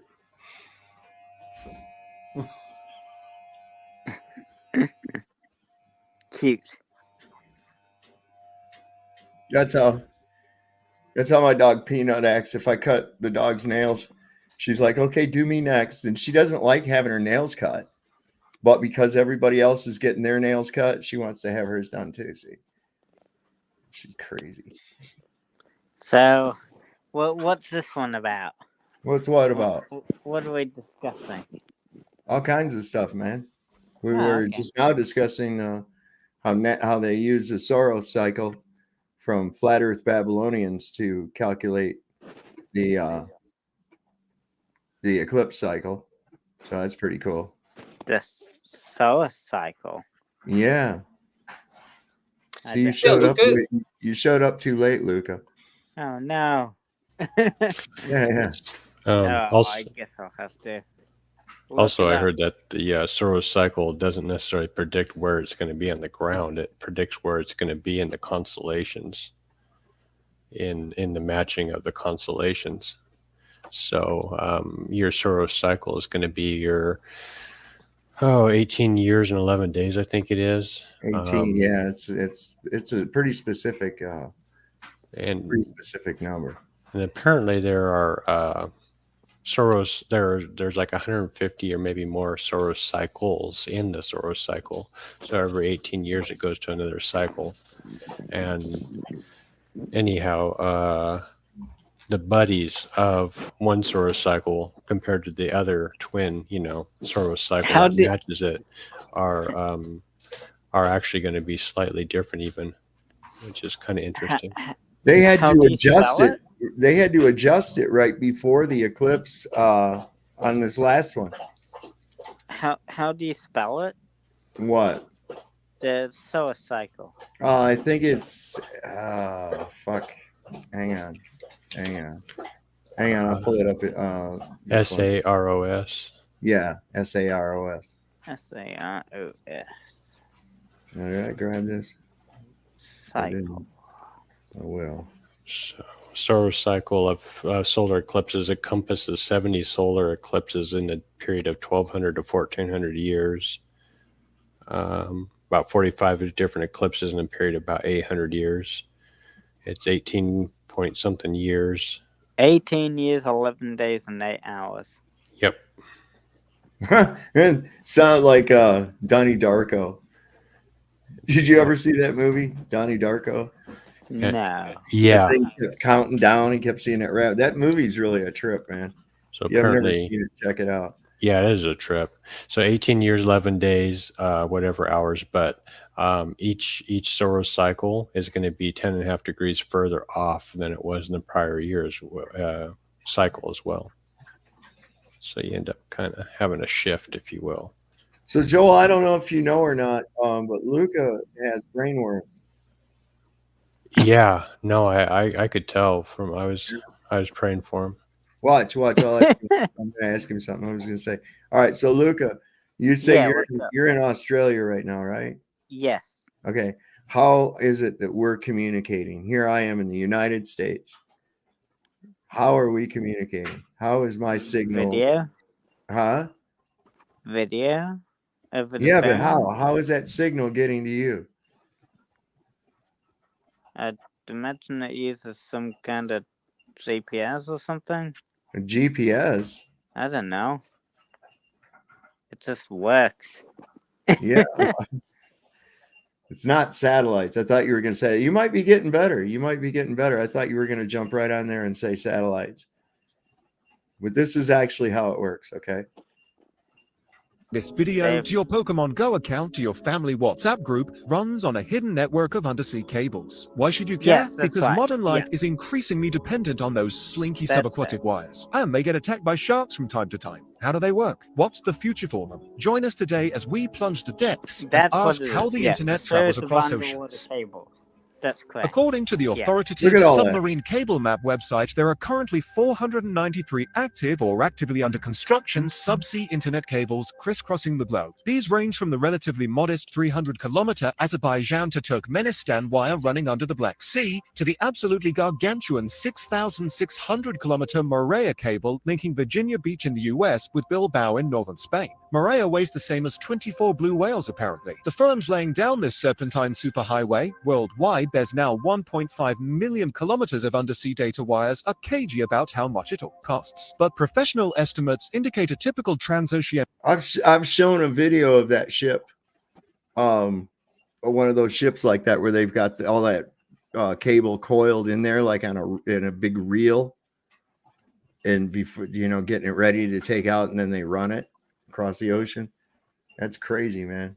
And a cable should set you back between $300 and $400 million, which seems like a lot because they're not especially thick, typically around the girth of a garden hose. And that includes layers of protective thixotropic jelly around the all-important fiber optic core, plus multiple plastic sheaths and copper wiring to power the thing. But even so, on average, they can ferry an awesome 100 gigabytes per second in data, with newer and forthcoming cables able to transmit 400 gigabytes per second. So how does so much data fit down such slim channels? Part of the answer is an extremely sophisticated data wrangling technique known as dense wavelength division multiplexing. Put simply, dense wavelength division multiplexing lets data providers use more than one wavelength of light to convey information fiber optically. Instead, several wavelengths are employed simultaneously and stacked, creating astonishing data speeds. This happens at buzzing, data center-like landing sites at either end of the cable. Are the cables just straightforward long wires? Not quite. Every 70 to 100 kilometers or so along the seabed, cables are punctuated with so-called repeaters. These essentially serve as amplifiers, keeping the signal strength up to par over long distances. That's why the cables incorporate copper conductors, by the way, carrying up to 10,000 volts of DC to power the repeaters. How are the cables laid? They're first coiled into vast cylindrical drums on specialized cable-laying ships. As much as a year's planning and charting will go into plotting the perfect transoceanic route. Bad locations for undersea cables include anywhere volcanic, or anywhere especially earthquake or mudslide prone, or anywhere heavily trolled by fishermen. The cable is spooled out the back of the ship at a sedate pace of around 10 kilometers an hour. If the ship encounters bad weather, a captain can decide whether to break off the cord, tie it to a buoy, and retreat to calmer waters. When the storm passes, the ship returns to the buoy and picks up where it left off. Accidents and outages on the cables can and do occur. In 2012, Hurricane Sandy in the US knocked out several key transatlantic cables, disrupting networks for hours. In 2011, the Fukushima earthquake in Japan caused similar online carnage. The vast majority of such disruptions, however, are the result of human carelessness, typically trawler nets or wayward ships' anchors. Cables situated close to the shore are significantly more at risk from such disruption. As such, the nearer to land a cable is, the more likely it'll be carefully armor-plated. Many are even dug into the seabed in long dedicated trenches, carved out using ship-drawn plows. Awesomely, sharks have been spotted nibbling on one of Google's subsea cables. Get your teeth into this 2014 clip. More sinister even than that, the US government has consistently warned of interference in the cables from hostile foreign powers like Russia or China. I think it was Sudan or somewhere. They said that if they didn't stop bombing their shit, they were going to cut the undersea cable. Mm-hmm. And they always got to blame Russia and China to fit their rhetoric. Sure, because we But hate their evil. if you're in a remote area where there's not many cables that your phone can connect to, or a cable gets damaged during a hurricane or flood or whatever, then there are things called satellite phones, which you could use, and they're the ones that use satellites. Well, why don't they just go ahead and use the satellites to begin with? Because it's more efficient. Because it's not to real. use the Satellites underwater are cables. because satellites aren't real. Those are those brainworms talking again. Then how do satellite phones work?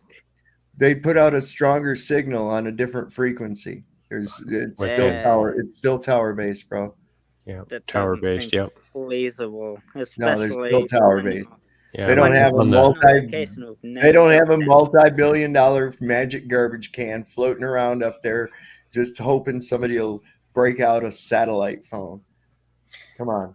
US government should know all about that. Whistleblower Edward Snowden revealed in 2013 how the NSA had no qualms eavesdropping on fiber optic communications. The geopolitical implications of undersea cables are also fascinating. Last year, the Australian government intervened to prevent Chinese technology giant Huawei from installing a cable connecting Australia with the Solomon Islands. The fear is that China could use the link to gain access to Australia's sensitive internal networks. So who actually owns these cables? That's an interesting question. It's an expensive business, so historically nations or quasi-national telecom providers have picked up the bill. The world's biggest owner of cables remains America's AT&T, with a stake in some 230,000 kilometers of undersea cable. The second biggest owner is China Telecom. Frequently, cables are owned by groups or consortia of up to 50 separate owners, including tech firms, local government agencies, and other businesses. And while this model helps spread the initial cost, it's less helpful when something goes wrong and nobody can agree who has to put on a wetsuit and do something about it. Increasingly, big tech is recognizing its scope for growth is limited by the undersea cable network. So over the past few years, the overwhelming majority of investment in undersea cable infrastructure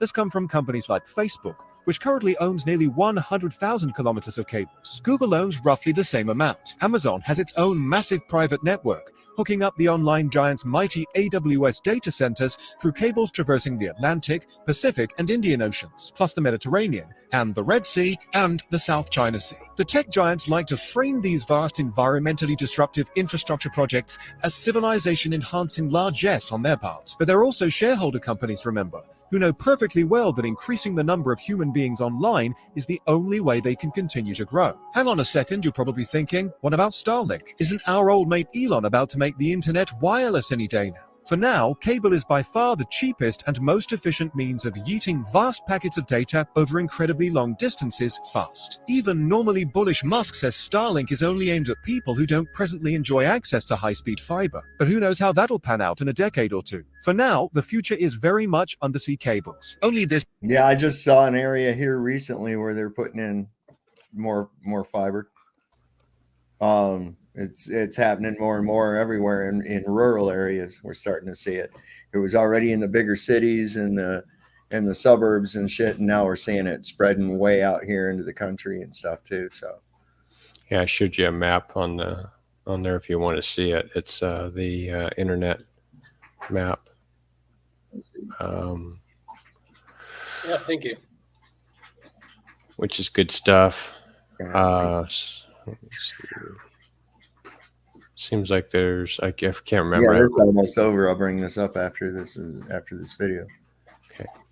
This summer, Google and Facebook announced a joint initiative to build an undersea cable named Apricot. Apricot will link up Singapore, Japan, Guam, the Philippines, Taiwan, and Indonesia by the year 2024. The longest subaquatic cable ever, a 45,000-kilometer billion-dollar monster called To Africa that will link up 33 nations, was just bankrolled by a Facebook-led consortium. What do you think? Will mankind's ingenious submarine network one day look as obsolete as the telegraph? Let us know in the comments. And don't forget to subscribe for more totally wired tech content. So there's how that stuff works, man. And Yeah. this is what we got. I agree with you there. I agree with you. Look at that. Yeah, so Yes, I do agree with you there. Yes. Wow, look at that's a lot, man. According to PC Magazine, Yes. which of course what is whatever, in 2018, 9% of America relied on satellites for internet. Otherwise, the rest of us rely on cheaper cable fiber-based internet. So they got one running French Polynesia. They even got one running way out here to French Polynesia. Oh, that's their human trafficking route, probably. It's got to be, man. To the on the other side of the ice wall. Interestingly enough, they were accusing. Where's that one going to? Look at that one's just going out here. The and ice stop. wall that you can't prove exists at all. Can't prove what? You can't provide any evidence of this ice wall. Yeah, there's just tons and tons of pictures of it is all. Yeah. No. Yeah. Yeah. Nah. Yeah. Because those pictures are only in one place, not. No, they're not. I've seen them in world. all different places. I've seen them in all different places, man. Can you go to the west? How do you know? And the How do you know? east and How take do you a know? photo of it? Can you take a photo of it when you're You west got and east, brainworms. You have brainworms, Luca. north and south as well? You have brainworms, dude. Yeah, You Luca, should just out of Here, I got a- curiosity, Luca, have you watched any counter moon exposés? I can name 3 of them right now. No. So you haven't watched any in the 10 years since flat Earth has kind of been trending? You Yeah. haven't watched any of the counter moon landing exposés? Yes, I have not. I may have seen So I may have seen people debunk them, but I've never actually seen them myself, like the actual original video. Okay, yeah, there's three exposés or documentaries, and hi there, Ashley. The three that I can name are A Funny Thing Happened on the Way to the Moon by Bart That's been Sibrel. debunked. Okay, I've and then seen his follow-up documentary was Wait, called wait, wait. That's been debunked. I've yeah, just no explanation. It's just been debunked straight up. Yeah, he just says that. It's like, And you haven't watched it. So what I've points seen debunks of it. I so haven't watched the what original. do you remember, can you name maybe 5 of the points raised in the documentary? I couldn't. No, I can't. Okay, well, that should be a red flag. If you're going to defend something, you should be able to at least articulate what you're defending. That's a cartoon, Luca. It's been ages ago. I watched the debunk ages ago, so I can't remember. you know, if you So can't can you remember remind You can't be speaking on authority about it. If you don't know for can you sure, remind me? then bruh, Can you remind what are you me? doing? Yeah, Can what you about one? remind Can you me? name one red flag or one point that was raised in the documentary by Bart? No stars. You couldn't see any stars. So what? I don't know if that was What? in the first document. That could have been. Okay, that's good. But yeah, so what is your understanding of that? My Because understanding how come of some why astronauts were reporting? Okay, sorry, go ahead. my understanding of why people why stars aren't visible is exposure. That's what they say. Okay, but there was some sort of issues with the astronauts. Some were stating that you could see stars, and some were stating that you couldn't. Well, yeah, I don't know. Oh, only all these cheap, cameras have auto exposure. Only the expensive ones are totally worthless. So that, NASA uses. But yeah, it's great to see Ashley here. Ashley, wow, are you a flat earther? Hey. Yeah. Oh, I don't like the labels so much. I don't quite subscribe, especially to flat Earth, because all of them talk about like the Antarctic is holding us in and keeping us like in a bowl. Very Ice Age 2. It could be triggering, yeah. It is a little triggering to me, if I'm going to be honest, because I believe that for a really large chunk of time. And then there's a gentleman, Joe Martinez. He's a really cool guy, and he was talking about like Antarctica's not there. Like it's another mind trap to get you to realize that, like, to get you to think that you're in a finite plane when the creator is infinite. So why would he not create an infinite realm? That's something to think about. But the reason why he did put potentially limits was just like how he has limits for what we can do on Earth, as in rules. So he provided like the 10 Commandments, right? So the limits almost are echoed in his creation in a way. So there's a limit. That's just something to think about, because one thing That is interesting. No. Well, but I would think, but like technically, the commandments are rules, but you don't have to follow them. So, I mean, please do. But well, supposedly though, actually, heaven does follow them, and they're the rules to enter. Just kind of think of it like heaven is like your own house. Are you going to allow people who don't follow your rules into your house, especially if you have children in there? Probably not, right? oh, hopefully not. Some Right, yeah. people they're in an abusive mindset and they don't recognize that someone's bad until they come in. Great Then you're point, like, yeah. oh, yeah. That's why lies are very dangerous, and unfortunately, They are. many people have been victimized because of lies. So I think, but yeah, it's amazing. So what helped you realize? Just one more question, if you don't mind. What helped you realize that we're not on a ball, if you don't mind? That's a funny one. I was listening to a rapper called Diesel Automatic, and he has like conscious rap, talking about like get big and all this. And I was like, I like this. Let's find more of these guys. And then there was ODD TV, who made a cartoon ball, and that song got me so angry. I was like, what? I've been believing on a ball since I was a child. Fuck this guy. I got, and then after some research and trying to debunk it, and Yeah. little more thought process going, I was like, hey, wait a second, these guys are right. And then it's just kind of grown since then. But I was jumping on because I saw the cables that was going on, and they're talking about underwater cables. I saw that, and I was very curious, how do they not get messed up from whatever's in the ocean?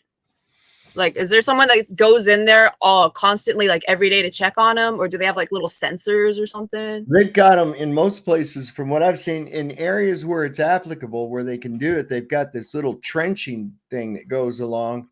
It works kind of like a ditch witch, if you've ever seen one of those things, where they bury cable in the ground, and it cuts the trough and then goes along as it follows the cable and then cuts a trough and lays it down into the trough and buries it back up as it goes over it. But in other areas, they have to take into account some of the terrain. In a lot of areas down there at the bottom, there's not a whole lot that's going to mess with it. Maybe some sharks in shallower areas that are attracted by the signal. But these things are really heavy duty, shielded, encased in layers and layers of different materials to prevent something like that. But yeah, they do have to repair them from time to time. I guess go down and lift them back up and splice them. I don't know how they do that or how often they have to do it. Yeah, it sounded like sometimes anchors are landing on them, so that would be pretty heavy if they had like a 70,000-pound anchor landing on the cable there. Right.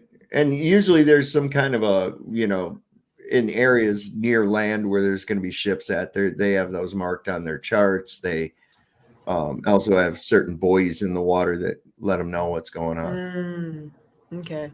Channel so marks, like things like that. You think fish and octopuses and stuff would leave it alone because it has like a weird vibe to it, or would they be like, screw this, and try to like eat it and destroy it? That video I showed just a few minutes ago was showing that there was a shark attacking a Google cable underwater, biting it. I mean, I don't know. I don't believe they did any damage to it, but they were attracted to the electronic pulse or the signal to it, and they were biting on it.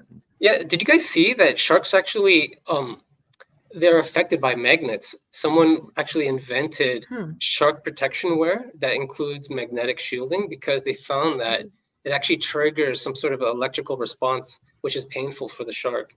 So maybe that's something that's driving the shark to maybe attack the wire. Oh yeah. Be like, you're putting painful stuff in my house. Get out. Yeah, someone was sent in. But yeah. Have you heard the Eric Dubé's rap album by chance, Ashley? Yeah.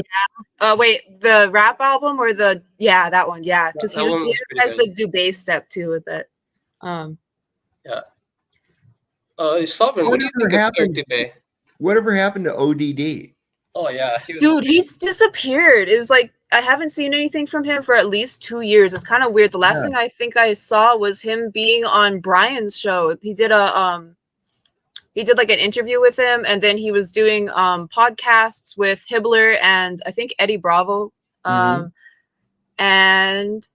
that's about it. I checked his channel just recently too, and it was 2 years ago he put out anything, and it was strange too because the last time he was on a podcast, he was talking about how he's trying to make Pharmakia 2 because he made the first one. She's like, and he said that like his computer crashed and he had to remake the entire video again, and then that's about all I've heard. It's kind of weird. Hey, what's up, Patrick? Yo. Oh, fuck. Yeah. What's up? My mic was over there. All right, so I figured that since you guys talk about a rap song, maybe you'd like to hear mine. No. Sovereign's like, no, not that song again. I mean, we mentioned it.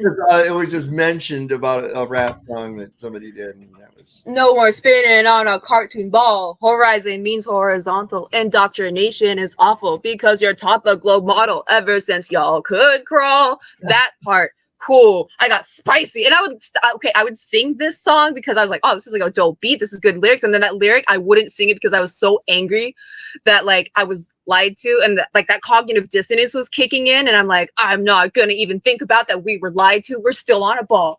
And then like one day I was listening to it. I'm like, wait a second. So that's why there's Ryan in the chat was talking about like he can't understand how people can't, like, they'll fight against it and against their own truth coming out of their face. It's because it's scary and it's painful, you know, and most people haven't been taught to be brave and be like looking at it at the face and be like, poof. Yeah, it's true. Many people have been bullied into submission through many years of, you know, attack. I'm not sure if you believe in a creator, Ashley. Yes. Here, I dropped it in private, Absolutely. so if ever you guys want to go check it out. Oh yeah, thank you. Is that you yourself performing? Yeah, it's me. Yeah. Wow. Yeah, I have a music channel where I do all kinds of covers and originals and shit. Amazing. Keep it up. Oh, you got your flat Earth like warning on the bottom. Oh yeah, they put that there. I didn't do that. They're Dude, the ones what is who put up it there. with that? What the fuck is up with that? Isn't that great though? I'm like, yeah, they put that means it's like, you know, the song You could get the have blue influence. ribbon. No, but that song could have influence. That means, you know, the blue ribbon is actually good news. Oh yeah, because like when you win the race, you get a blue ribbon, right? Right. That, you know, that's how I determine if something's true or not. So if it's got a my fact song check is true. sticker on it, Yeah. you know, most likely there's something to it. They don't want me to see it for some reason, and it can't be for my own good. You know, anybody that ever, Luke, I want you to pay attention. The government is not there to help you, my friend. They do not have your best interests at heart. Okay. Even if they did. Oh, you're right. What do you mean? Isn't policy enforcement for our safety and benefits and privileges? It's for our health. They're making sure Right. that we're okay. Keep people safe. Well, even if they did have our best intentions at heart, there are going to be people who want to infiltrate and then take advantage of the masses. And I think they have. It's painfully obvious. Well, why in the fuck are there so many people that easy to take advantage of? I mean, what in the world? Why is there so many damn dumb people? Because they weren't taught, because they went to an indoctrination school, because all of the adults weren't able to care for them on their own, right? Because they're in their own indoctrination of going to work. So then you get taught all this dumb stuff, and then you feel dumb, and then everyone around you tells you you're dumb, and so you accept it and believe it, instead of finding your truth and recognizing your own power. It's everywhere too, you know? Not just at school. You get outside of school, you hang out with your friends, everyone calls you dummy, oh, you stupid, bro. You know, and then next thing you know, you're like having to fight against that and recognize that's not your truth. You know, it's just what someone is speaking over you. It's nice. Yeah, it's true. Yeah, people lack self-confidence because they've been under attack. Even while they were in the womb, they weren't even out in the on earth yet. They were literally in the womb still, but they were under attack. So we've been attacked for a long time. And actually go even deeper. I think it's even a satanic attack. Some people can debate whether Satan is real. Like maybe there's an argument that maybe Satan was killed, but even if he was killed, there's going to be people that don't want to follow God's rules. So the whole point. Well, keep in mind too, Satan is not actually a name; it's a title. Great point. Yeah. Shaitan. Good morning. You could just say evil. That's essentially what they're talking about. Yeah, there are people that worship evil and the force behind evil. Like some people say there's devil worshippers, Satan worshippers. There are. Guten Morgen. But the biggest lie that the devil wants you to believe is that he doesn't exist. Quote from That's his K-Pax coming out of Hey, the mouth hey, of Kevin Flatzoid. Spacey. I How's it know that going? one. What's going on, Flatzoid? Excellent. Good and self. All right, we're hanging in there. I don't know why my little dog is in there tripping out, man. She's whining and carrying on. Anyway, I was going to show this thing. It's the Great Reset explained in 5 minutes. Let's see what it says. I'm going to see what happens with my dog here. Replacing mum and dad, small businesses and private enterprises with big tech and big business. Democracy and free enterprise go out the window. Totalitarian government control slides in through the back door. Those behind this scheme are adamant that there can be and never will be a return to normal, that life will never again be what it was prior to COVID. That is why they constantly talk about the new normal. The World Economic Forum meets every January in Davos. You will have heard of the expression Davos man. It refers to all the zillionaires and pop stars and popes and princes and politicians who meet every year to map out our futures. This year's Davos is very, very different to all the previous ones. The World Economic Forum, along with the United Nations, along with the International Monetary Fund, and along with any number of prominent globalist organizations and powerful individuals, including Prince Charles, together have jointly promised that the 2021 World Economic Forum will be used to introduce, via a vast network of connected big tech corporations, online activist movements, and compliant local and national governments, something they call the Great Reset. This isn't some sky after dark fantasy conspiracy theory. It is a global commitment they have made to use the panic and fear generated by the coronavirus as a means to reshape all our economies and laws and move to a new form of capitalism that focuses on net zero emissions. You might think this is a great thing. You might think this is a terrible thing. If implemented successfully, the Great Reset will undeniably and deliberately have extreme and possibly dire repercussions for every single one of your constituents. Already, the Great Reset is being widely advertised on posters and in ads across the UK and Europe, and no doubt will be here before too long.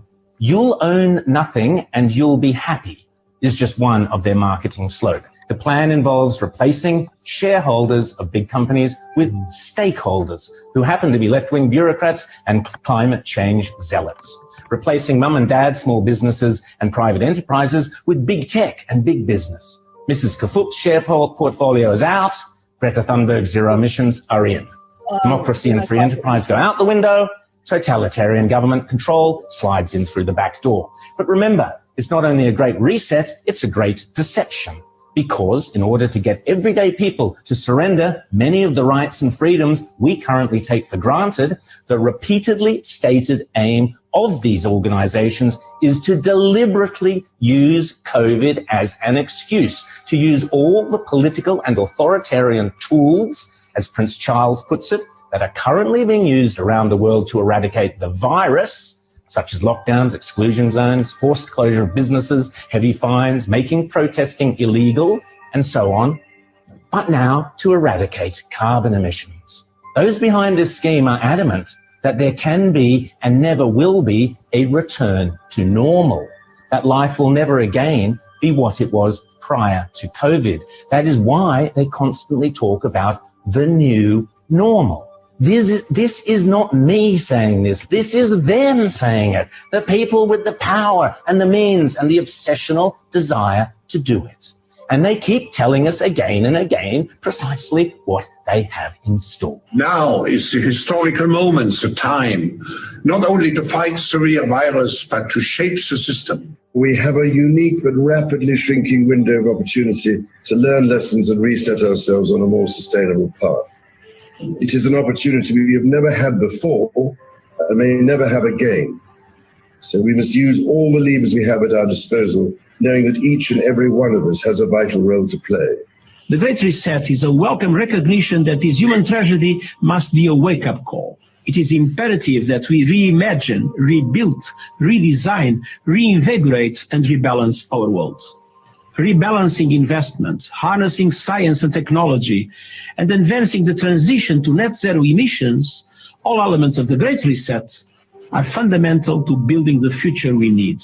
And if it's still not clear, the book written by World Economic Forum boss Klaus Schwab himself, setting out precisely how the most powerful forces in the world are lining up to use the COVID-19 crisis as a pretext for introducing a new climate change-focused one world economy that will strip away property rights and basic democratic rights. They are not hiding this stuff, they are shouting it from the rooftops. The World Economic Forum boasts on its website that the only acceptable response to the COVID crisis is to pursue a great reset of our economies, our politics, and our societies.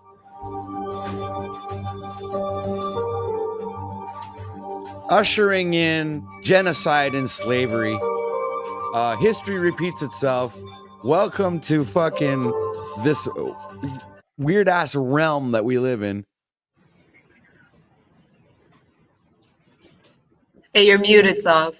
That was also mass propaganda right there. That was icky. It was I feel like we all need to take a cringy. collective I was shower after or something. That was. I was almost biting my fingernails off, going like this, you know.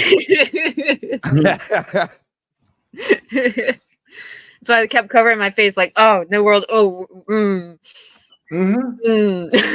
There's a lot of fear porn in there.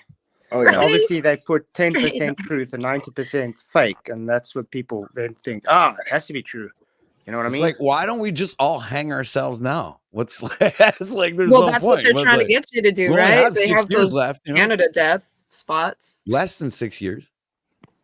No Hello, mention of corruption. Flatzoid. Oh yeah, welcome Flatzoid. Happy you made it. Yeah. Doing my exercises, listening in. Hello, Flatzoid. Notice Hey, no. Luca, you're doing good. I am. How's things? Oh, good, thank you. I hear you, Flat Earther now. Hey, What's that going to take, Luca? What do you need to become a flat earther? Be born, because it's reality. Evidence. By default, everybody's a Flat Earther. He needs a flat Earth model in his background. That's what he needs. Evidence. Evidence? Well, you haven't seen any of the evidence in the last 9 years? No. There we go. That's what you need. That's because you got your nose stuck up Chat GPT's butt, man. So gross. He does, man. The image, though. He does. He can't give an answer without asking Google. You ask him something, he's got to ask Google. Dude, a lot if of I people don't do that. It know it, Are you blows my talking about mind. me, Sovereign? What? If You I talking don't about me know there? the answer, Calling everybody out here. if I don't know the answer, then I'll ask Google. Yeah.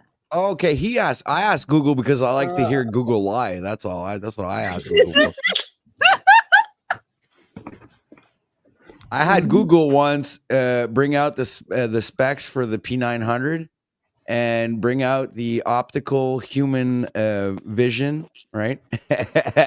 And then blatantly have it contradict itself while saying that the P900 can zoom in 18 miles and the human eye can only see like 3.1 miles. And it was like, what? How's that possible? How you know? So Google was like really contradicting itself in two different statements. So I was like, okay, so Google's lying. I mean, I don't know what the fuck's going on. Yeah, you know what I equate Google Either to they're today? lying about the specs of the camera or they're lying about the curvature of the earth. I wonder. It must be the camera. Yeah, it must be the camera. I don't right. think so. Yeah. Great point. You know, I think Google is pretty much today's version of the tree of knowledge of good and evil. And it offers fruit and people will take it and believe it. They'll eat it right up. And this knowledge actually gets them, puts them in a hypnotic state once again, where they're literally going against their senses. That's a good way of looking They're at it. separating from I like God. that, 'cause- Oh, wow. So then what would be eating from the tree of life? The sun may be older. If we want to Great reduce our consumption of the tree of knowledge of good and evil, then what would be the antithesis of that? Like what would be the opposite The of it? word of God, because God actually is the author of all truth.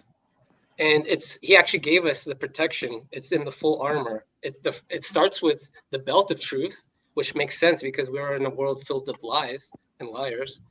And the truth could be considered the enemy. Go on. Oh yeah, and then it finishes with the sword of the sword of the spirit, which is literally the word of God, which is used to cut down the trees of knowledge in our minds and in the world. So that's all you need. That's why, unfortunately, this is what my book's about. A lot of the people, non-believers, and even the believers I meet, they're not wearing the armor and they're not sharing the armor. So that's my mission right now, to remind people the Creator gave us protection. He knew we were going to face a battle, and He's loving and generous and wise enough to give us the protection. Are you eating Captain Crunch, Sovereign? No, that should have cut your neck. Hey, it's something I wanted to show you guys. I was thinking about that earlier about the Mandela effect, and I noticed that it doesn't affect the French language for some reason. Really? Yeah, I bought a Captain Crunch box. And you know what? I'm gonna bring it. I think I have it right here.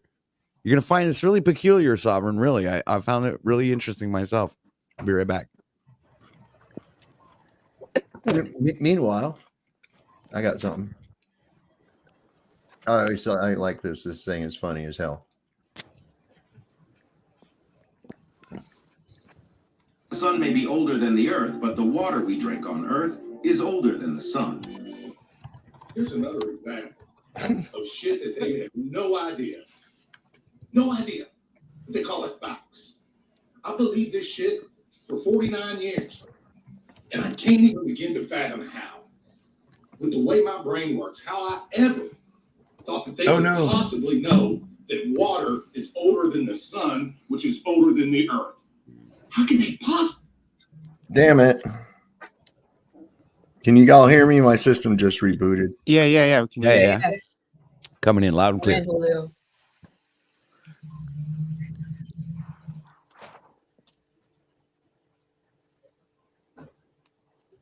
You know, it'd be amazing if there are people who are tracking truthers that are rooting for us. That'd be amazing. So if you're listening to us, I hope you are rooting for us because we're here for you too. Mm-hmm. And don't be afraid to speak up too. Like that's kind of part of it. There's like a lot of lurkers I've noticed, and it's just a matter of finding your voice and coming out and be like, "Hey," instead of being. I think the bluffers have to get to a stage where they don't have to fall under peer pressure, because they are just, what will the people think of me? Oh yeah. I was listening actually to a thing now. Mortimer, he's trying to debunk this Catholic priest where he's trying to give evidence for God. And one of the statements Mortimer makes is purpose, because he says God created us with a purpose. And Mortimer says, no, God didn't create us for a purpose. He doesn't exist, but we have a function. Function and purpose are two different things. He doesn't understand. If you give something a function, that means it has a purpose. Yeah. So his version is he's lacking the understanding. Yeah, that's a good interpretation. Thank you. Now I don't know where that video went to. Damn thing just up and rebooted on me for no freaking reason. It's the CIA, man. It's meant to be. Hey, Sav, I got the box. Check this out. Okay. It's gonna blow your mind, man. Watch this. Okay, so everybody knows like there's supposed to be like some kind of Mandela effect here with the Captain Crunch thing, right? Mm-hmm.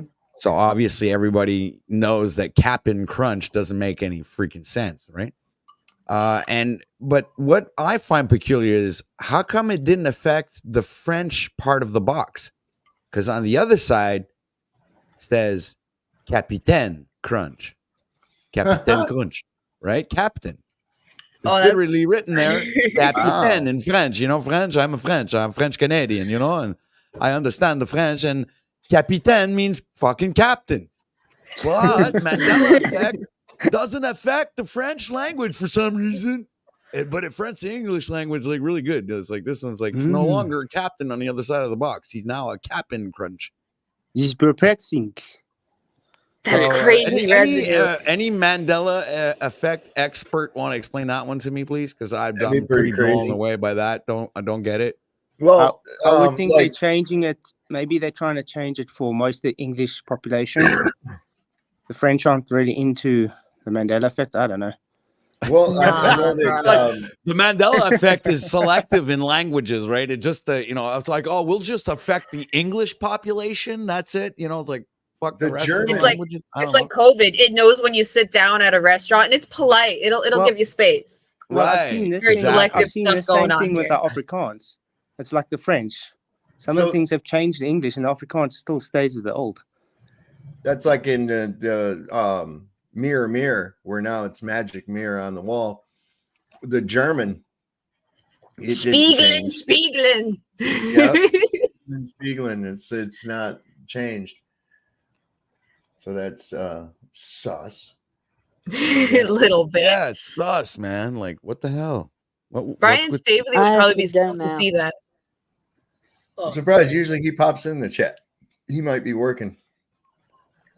Hope you make it back, Luca, and feel free to memorize the 10 Commandments if you haven't. Yeah, you I know probably one should. of them. That might be a good Thou idea. shalt They're not going to kill. change it. They're going to change it, especially with this LGBTQ Right. thing So they're pushing. it will Wait, be whoa, thou what? shalt not speaketh hate speech, and Yeah. you will go to prison for life in Canada now for hate speech. If you guys did not know that. Yeah, it's pretty Oh. wild. Okay. Ashley's like making all these weird faces, like what? Because it's What? like, why would you? Where did I? Why would you What change the Twilight commandments? Zone That's episode asking did I for just it, walk man. into? You know? We lost Luca. It's too much for him.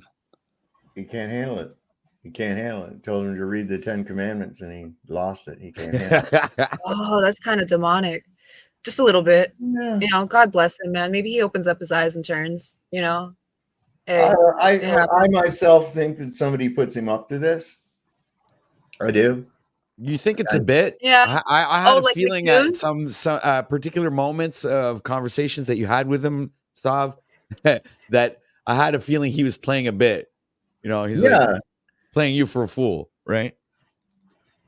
Yep. The sun may be older than the. There, I found the video I was on. Now everything's okay, man. I was having a little autism there. You know, I was freaking out because I couldn't find the video that I lost when the system rebooted. Now everything's cool. I'm back. I'm good. Great stuff. The noise stopped. He's all right. He's The silent screaming in my head. Right. For real, that's right. Like, who does define what hate speech is? That's a good question, Barbara. Like, that's I can say that you were talking hate on me for saying I da da da da, like, you know, and I could go right back at you saying, well, you don't like cats. That's hate speech in my ears. But that's gonna be fucking insane because then how? Oh, sorry, Sav, I didn't want to interrupt, but how are you going to be able to define that person's word against the other person's word? Then it's gonna have to be like freaking prove your claim. Then you're gonna have to have like video footage, recordings. But with all the AI that's out there right now, they could easily fucking just like take you, Sovereign, or you, Ashley, make a fucking AI generated version of yourself saying all kinds of hate speech, putting it on fucking mainstream, making you look like you're a freaking criminal terrorist, fucking they can try, but it's crazy now. What ends up being with hate speech is just speech that someone hates. Okay, that's what it ends up being. But that's what the Bible specifically says, to not hate your brother. And if you hate your brother, then you hate God. So all this hate stuff going around, it's a division going on too. But I it's think deep. It's dark. I think a lot of people also, they can't really define hate though. They have a different level of hate, you could say. It's subjective. Absolutely. You know, and what some people and anymore, like you're saying, Floyd, some of these people are so cream puff that the slightest thing sends them into tears. And I'm thinking to myself, I can't imagine being so weak that mere words can make you wither. You know, I mean, really? Yeah. I mean, well, yeah, but if you're raised up in depleted soil without any kind of support network around you, then yeah, your tree won't be rooted and it will be weak and limpy. And then the moment a little bit of wind pushes on it, it just collapses. If we got a little metaphorically here. Yeah. The parable of the sower, yeah. So yeah, I can see like, and because I was like that, you know, I used to be really, oh, you said mean words and now I'm gonna cry. But that's boy. Yeah. That's why ODD's song got me all like, because I'm like, what? You mean that I've been indoctrinated since I was crawling? What? And I got really like, but it's just a matter of like toughening up a little bit and gaining strength and honestly conditioning your soil, yourself, your self-care, your self-love, your connection with God so that you can start realizing that you are strong and that everything that was taught around you and told about you and spoken over you, well, not everything, but the negativity was false, just like the ball. Do it again. Well, I'm losing people, man. They're dropping off left and right. Oh, What's going on? That's right. He'll be back. okay. Anyway, this is the video that I started to show you. Anyway. The sun may be older than the earth, but the water we drink on earth is older than the sun. Here's another What? of shit that they have no idea. No idea.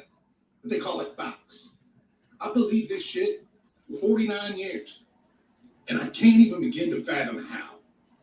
With the way my brain works, how I ever thought that they could possibly know that water is older than the sun, which is older than the earth. How can they possibly fucking know that? Right? A little bit. And say the earth had to be here before water. Because water couldn't exist on earth if earth wasn't here. Then that leads me to the question. How did water get here? Just magically float through this space and go through our atmosphere and land on earth? Come on, guys. Last question. I got one more question.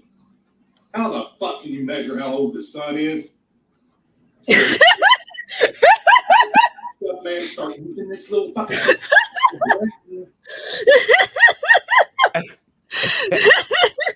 I mean, he's not wrong. I know, right? No, but see, that proves to you that you don't need to have years and years of scholar. You don't have to be a fucking genius. All you have to do is ask questions. Right? Yeah. All you have to be is curious. That's it. You don't need to be this intellectual fucking savant that knows everything. And gets it that's wrong. Well that's stated. yeah, exactly. And they're giving you a bunch of numbers and a bunch of bullshit when you can observe with your own eyes, your own perception of what reality really is, showing you. Fuck, you know what I mean? But I think if the people just sit back and actually think logically about what's being told to them, they're going to see so many red flags that if you're honest with yourself, they're going to say, yeah, what the hell? Something's not right here.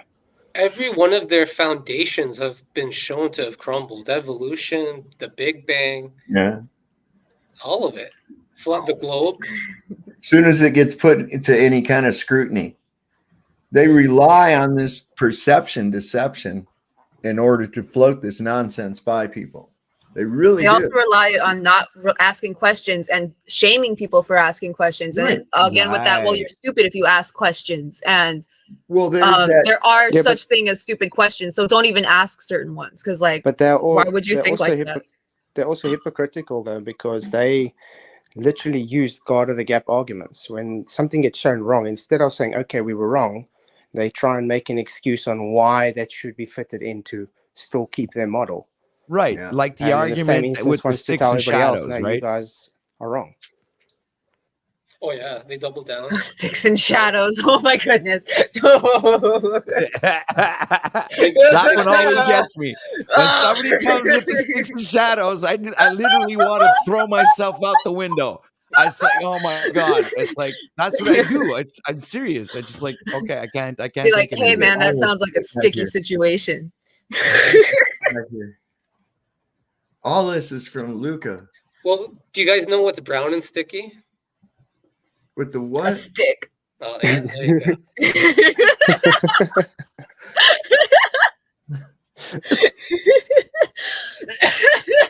Oh my word, man. I'm with you on that one too. I've just even said, just stop with Aristophanes, okay? And it's faithful assistant feces who, measured the. Did you say feces? Yes. Come now, feces. I'm off to measure sticks and shadows. Yeah, but don't you find it very ironic? Don't you find it really very ironic they fall on a guy that doesn't even have any documentation that even existed? Yeah. And then they use a flat Earth to derive their angles and then make it curved.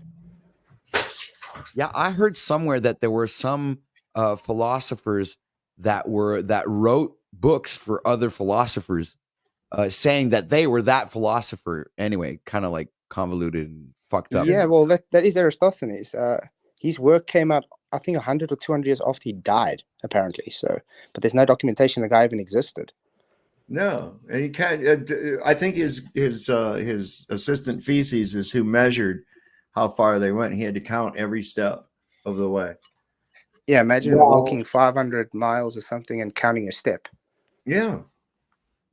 That's how they did it. That was the same guy, you know, when there wasn't sailing. He was the guy that stood at the back of the boat throwing a rope with knots off of it and shit to see how fast they were going. I remember that one. Yeah. Oh my God. Brenda, you poor lost soul, you. What in the world? That is that's one for that one. I haven't seen Brenda in a little bit. Maybe she back on her meds and she's okay. Brendan's looking for the 12th horizon. Looking for the 12th horizon. There you go. Where was that thing? Oh yeah, this was pretty funny too. I don't know if you've ever seen this. This is pretty funny. I was digging through all my videos and shit today, and I found some gems, man, that I forgot all about. Let me see. I have to stop that screen and present this screen like so. There we go. So these guys can survive up on the space station. They have to recycle their urine. Yeah, I saw this when I was in elementary school. I was like, what? And then it's just another. Ugh. That's why they should rename it. They should call it the PISS. That's a good one. This is great. He's got his first. This is the first sample. This is test number 1. This is great. Watch it. He's like, first sample, transparency, subpar.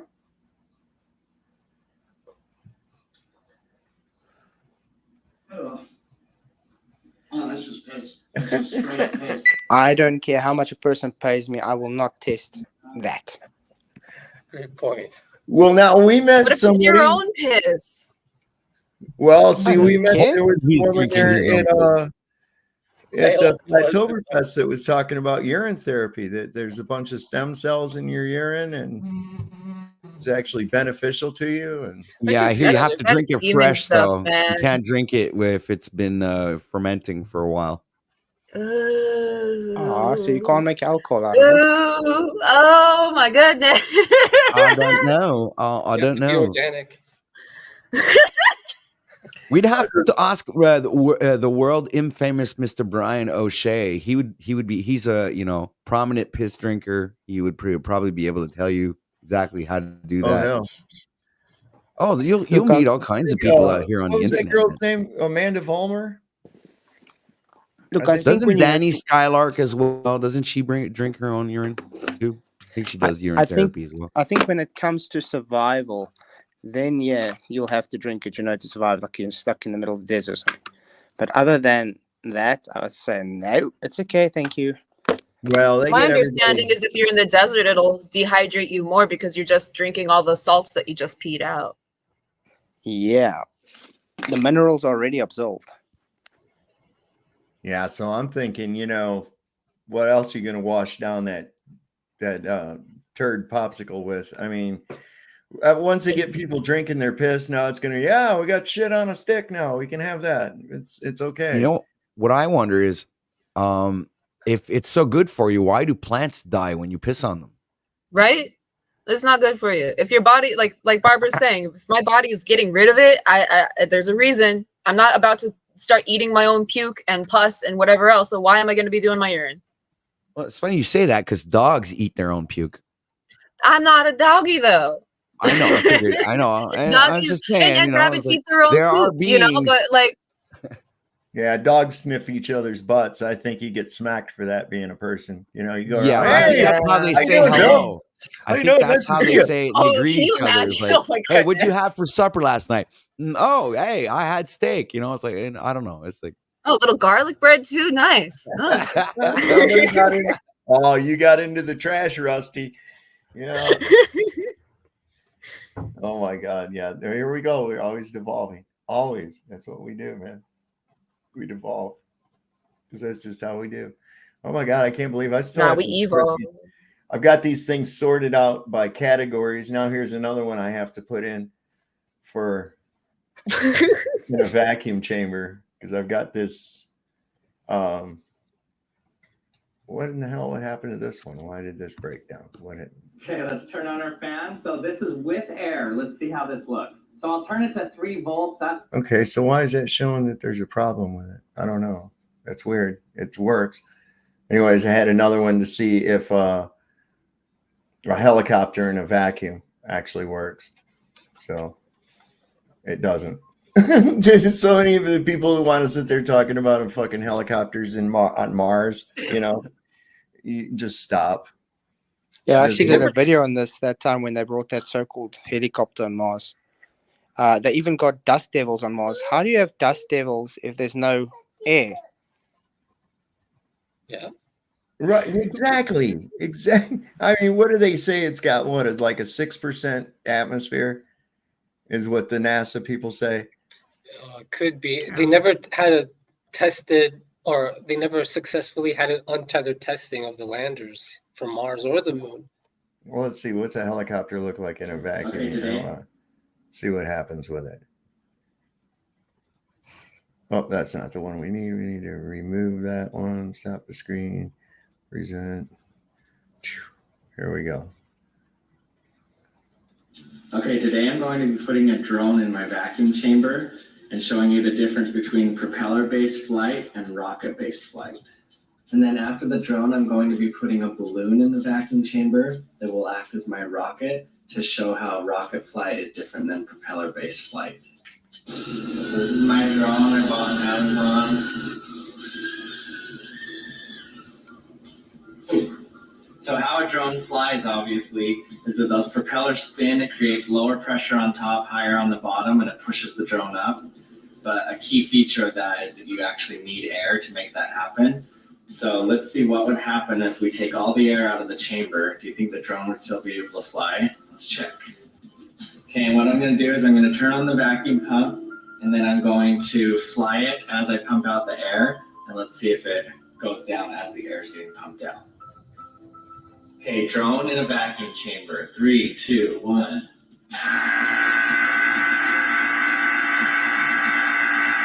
Okay, I'm just going to let it hover there.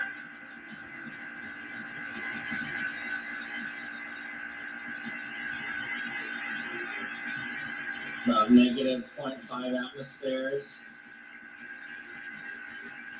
And I'm going to throttle up more and more and more. Negative 0.8 atmospheres. Look, it's full throttle. I can't even get off the ground now. I can't do anything.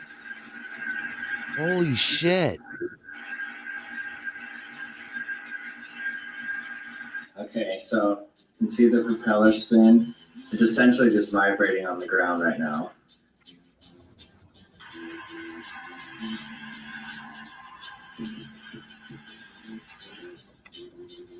And what's cool is look how long those blades spin after I turn it off. Turn it off. Just barely stop because there's no air resistance.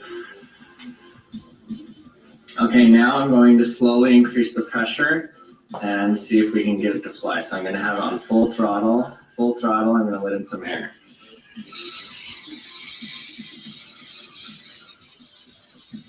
There it goes.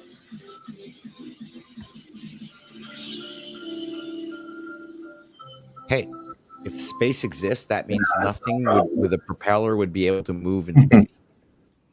No. A rocket won't work in a vacuum either, man.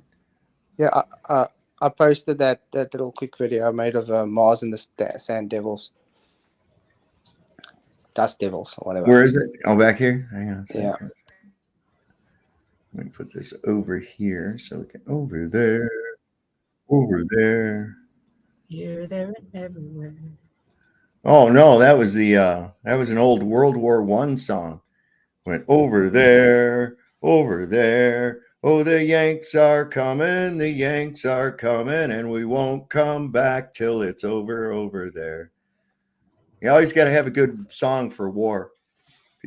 Everybody knows that. And listen, if you're ever in a war situation, from what I've seen in every movie, Never, ever, ever, ever show a picture of your sweetheart back home to the guys, because you will get killed. They will find your dead body with a crumpled up picture in your bloody dead hand. This happens every time. So I think it should be an Army regulation that you're not allowed to take pictures of your sweetheart back home into combat. I think that would greatly reduce casualties. So They probably expand it out to like cat pictures and all that. Just make sure, because then you're showing the enemy your hand. You don't want to be doing that. yeah, that's the one thing I've ever. And if you ever on an away team, don't let them give you a red shirt. Make sure it's blue. And it's always somebody nobody's ever heard of. It's like, all right, the away team, it's going to be me, Captain Kirk, Mr. Spock, and Ensign Bill over here, who nobody's ever heard of before. That dude's going to get greased by an alien like in the first scene right off.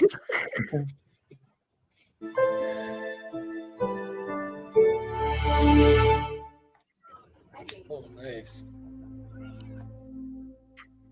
Great job, Flatzoid.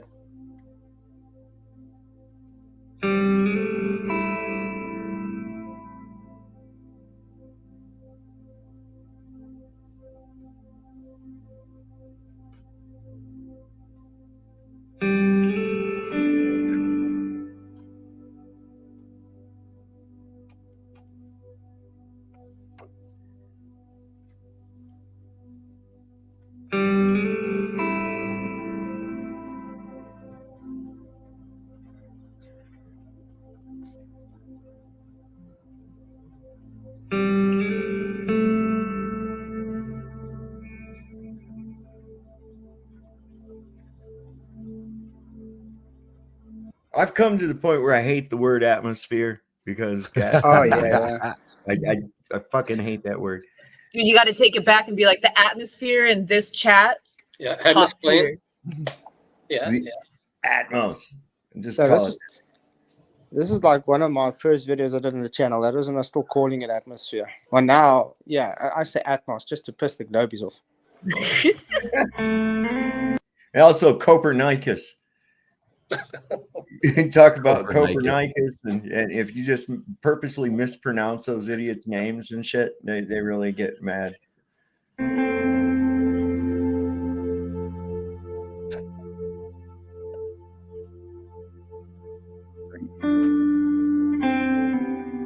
of these bulbs, some bromine, and in the other, I have a vacuum. And if I open the tap between these two, you will see spontaneously the bromine rush from one to the other. Now that is the simplest change we can have, perhaps, because all that happens is a change in entropy. In this case, the expansion into a vacuum, nothing else is involved. There's no energy change, there's no temperature change, there's no change except Yeah, I want people to understand that when it says no energy change. Because people believe there's energy change when it comes to entropy, and that's false. Right. And that's why they say, oh, it loses energy, and that's why it doesn't leave Earth. It's rubbish. Yeah, exactly.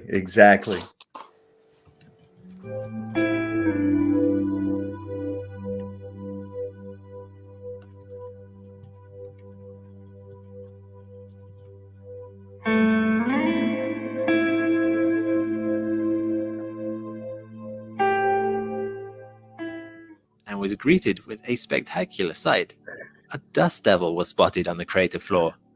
Spirit, Opportunity's sister rover, had seen dust devils in the past, but they were a lot rarer for Opportunity.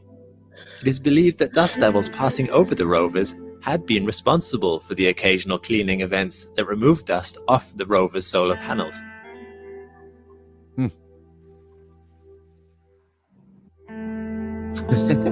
Hold on. A dust devil? What the fuck?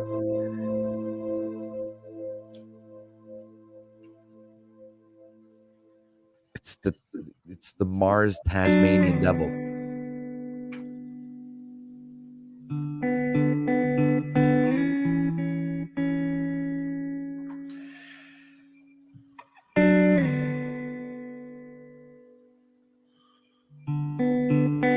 Hey, Mars gets an extra half, like less than a half hour. Oh, that's brutal.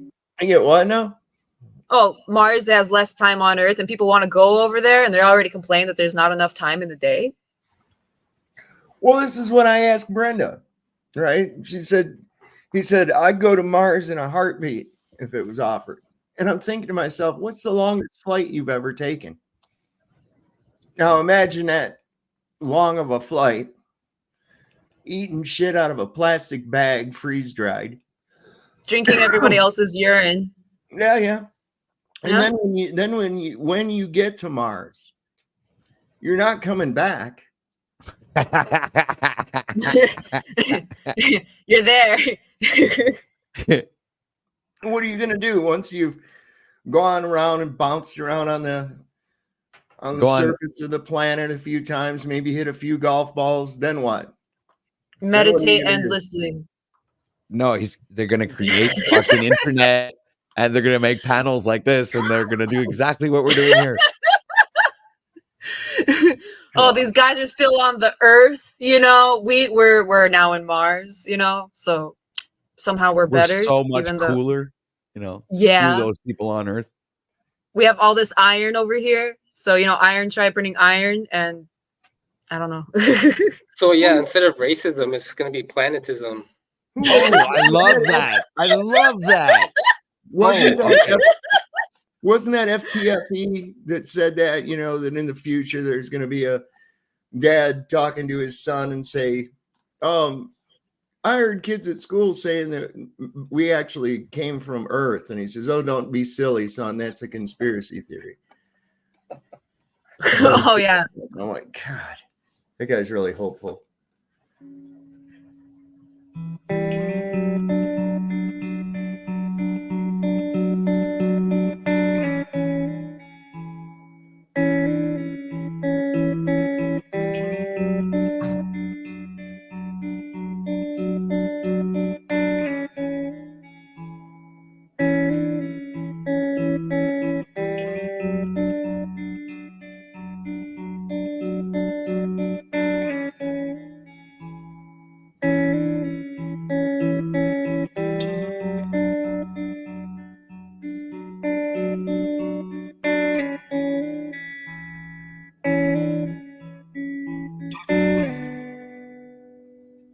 It looks the same size.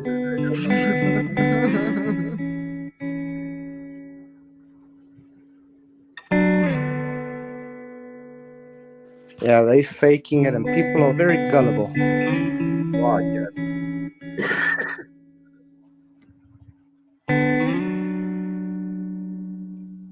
How dare they go out in the desert And no, on Earth guys, and I've never take to this pictures day of it got and a say rebuttal that's from any Mars? globe about How this dare stuff. they? What now? I've never got a rebuttal to any of these things from a globe until this day. Well, that's obvious. You can see that this has been swept by wind. Okay. And that looks exactly, I know areas that look exactly like that in Death Valley. Exactly the same. Yeah, I think it's obvious why they chose Mars for landers, because the technology to zoom in on the moon and the rockets flying there would have been spotted by experts. So they had to choose a planet.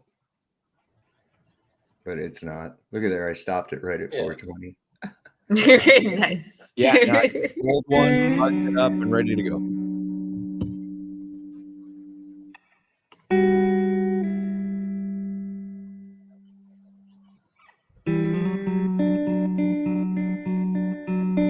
Is that a rainbow?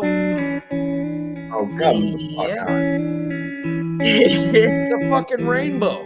Which would It's the require atmosphere, guys. No, it's a rainbow. Straight up. But sorry, guys, how do you get a rainbow if there's no atmosphere? How do you get a Or rainbow water. on Mars? That's what I'm saying. There's no water. There's no water vapor. There's nothing. Come on. Oh, that man. sounds good. Great video. Yeah, because usually a rainbow is like water particulates that are passing through some sun rays or some shit like that. It's catching through Yeah. the water.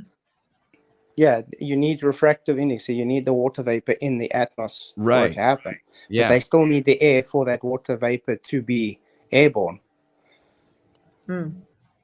Like when you're blasting it from a hose, you get the spray going, and then you get that rainbow. Yeah, exactly.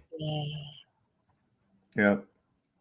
These guys really think people are stupid. Well, Wow. Well, you get enough people that buy into it to the point where they'll fight tooth and nail about it. They don't think people are stupid. They know people are stupid. they don't want to go against the mass of everybody else too, because it's kind of scary to be like, hey, you guys are wrong, you know, and everybody else in the room believes it. You know, it's kind of like the whole death cult thing. I've talked about this before, but we're all in a death cult, or like societally, you know, it's surrounded in our food, all of our talk. A lot of media is super focused on death, but to even talk about it out loud is not really something most people do, because one, it's not even thought of, because it's just normal. It's just normal to believe in a globe. It's just normal to think that like eating meat is okay or something like that. But when someone comes out and is like, hey guys, you know, it's not a globe, right? Like, hey, those pictures look kind of fake. Then it's a large amount of courage to even want to say that to someone, let alone a group of people or people that you love and that have taught you that, like, oh yeah, this is how the globe works. So it's especially when super adamantly they'll believe in it. And I think it was you, Soph, that was talking about how you've noticed when people start arguing, they revert back to a previous age. Yeah, it's like their mental maturity level drops right back to around the age when this programming really took place. And I'm not kidding. I've gotten actually to the point where it's like these people come right back with I'm rubber, you're glue. You know, I mean, what is something that childish? And it's like, wow. So I totally, dude. When I was hearing that cartoon ball song and I would hear that, you know, you've been taught the globe model since you could crawl, I got angry. And then that anger, I started realizing, you know, like I'm acting like I'm having to have like a temper tantrum over here, like a little 5-year-old kind of thing. And I'm like, whoa, dude, you're right. And I've noticed it with other people too. And sometimes if you can get them to calm down and then continue the conversation, I've noticed that they're going to be a lot more receptive to being like, oh, hey, wait, hang on. This person's not like, acknowledge what they're saying, but then you also got to rebuttal back, almost like Socratic method, right? Where you just ask questions. And just keeping a calm, open, loving bit. And then they're going to be like way more open to having seeds sown into their brains than tossing them out. Hang on. Oh, that was your cat. I thought that. Yeah. With That's love, Odo. Great point, Ashley. With love, you should be able to find their Achilles heel within a short period of time, because you'll be listening. You'll be able to tune into where to target, maybe where to target your questions. And I totally agree, because I actually made a video on the globe being the world's largest cult at this time, because it includes even Christians. It includes atheists, Muslims, agnostics, Hindus. They literally all accept it. So the majority of the world at this time. So yeah, and they do use death as part of a lot of the leaders. So, but it is good that we have a lot of people that are willing to stand up, because our families are they need us to do this. They need us to stand up and speak the truth, because they're relying on us, you know. And same with our neighbors, even our enemies are relying on us. That's why actually I think the best thing to do is like what we try to do is break the cycle, because that's what the enemy wants. He wants us to continue to go back into that loop, that cycle of violence. But we have to break that, and because we have to look at these people as they're literally under attack themselves. So we have to, with care, show them that. One analogy is I liked was what Ray Comfort uses and his team, Way of the Master. They equate it to like someone being in their home, but they don't know their home's on fire. So we have to kind of alert to them the danger of the fire and get them out safely. So And sometimes you only have a few minutes with someone, right? You might only have 3 minutes, 1 minute with someone. So you should, with love, you should be able to find the root of the matter quickly, I think, anyways. Because yeah, it is important. Like I've chatted with young kids. One kid in college specifically, he said he would believe in God if the Earth was flat. Some people, they on a scale of 1 to 10, I find people they rank it 3 or 4 of importance. But for that person, he said, and I followed up. I said, "Are you serious?" And he said, "Yeah, he's 100% serious. If the world Well, was flat, yeah. he would Well, believe in God." it's logical because it's pretty much the impression I had when I first discovered that was the absolute confirmation of the existence of a creator, right? Mhm.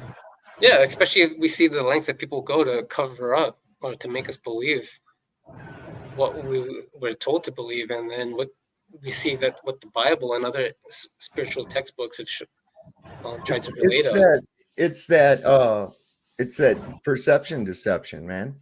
It really Oh is. yeah, oh yeah. And that's programmed on you right off at an early age. You know, Our parents were you're even taught under. you think about little storybooks and shit about, you know, oh, and here's the fireman, and here's the policeman, and here's this person. And you're trained at an early age to react a certain way to different people based on your perception of who they are. And, you know, especially like with educators, that's a pretty lofty title, but are they really educating? They are doing something to your mind, but are they actually enhancing it or are they destroying it? Putting in their own programming. There you go. So Yeah. it comes as much as garbage in, garbage out. You know, this is why people think, oh, AI is so intelligent. No, it's only as good as the shit that's programmed into it. That's it. That's right. The garbage in, garbage out. It's all the only way it works.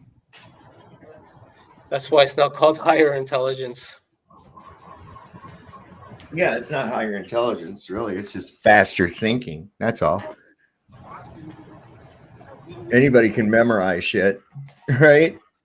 Has been proven. We've had people come on here and they, you know, keep repeating the same mantras over and over and over because that's what they've been taught, but they don't have any actual verifiable evidence or proof of the impossibilities that they hypothesize, you know, like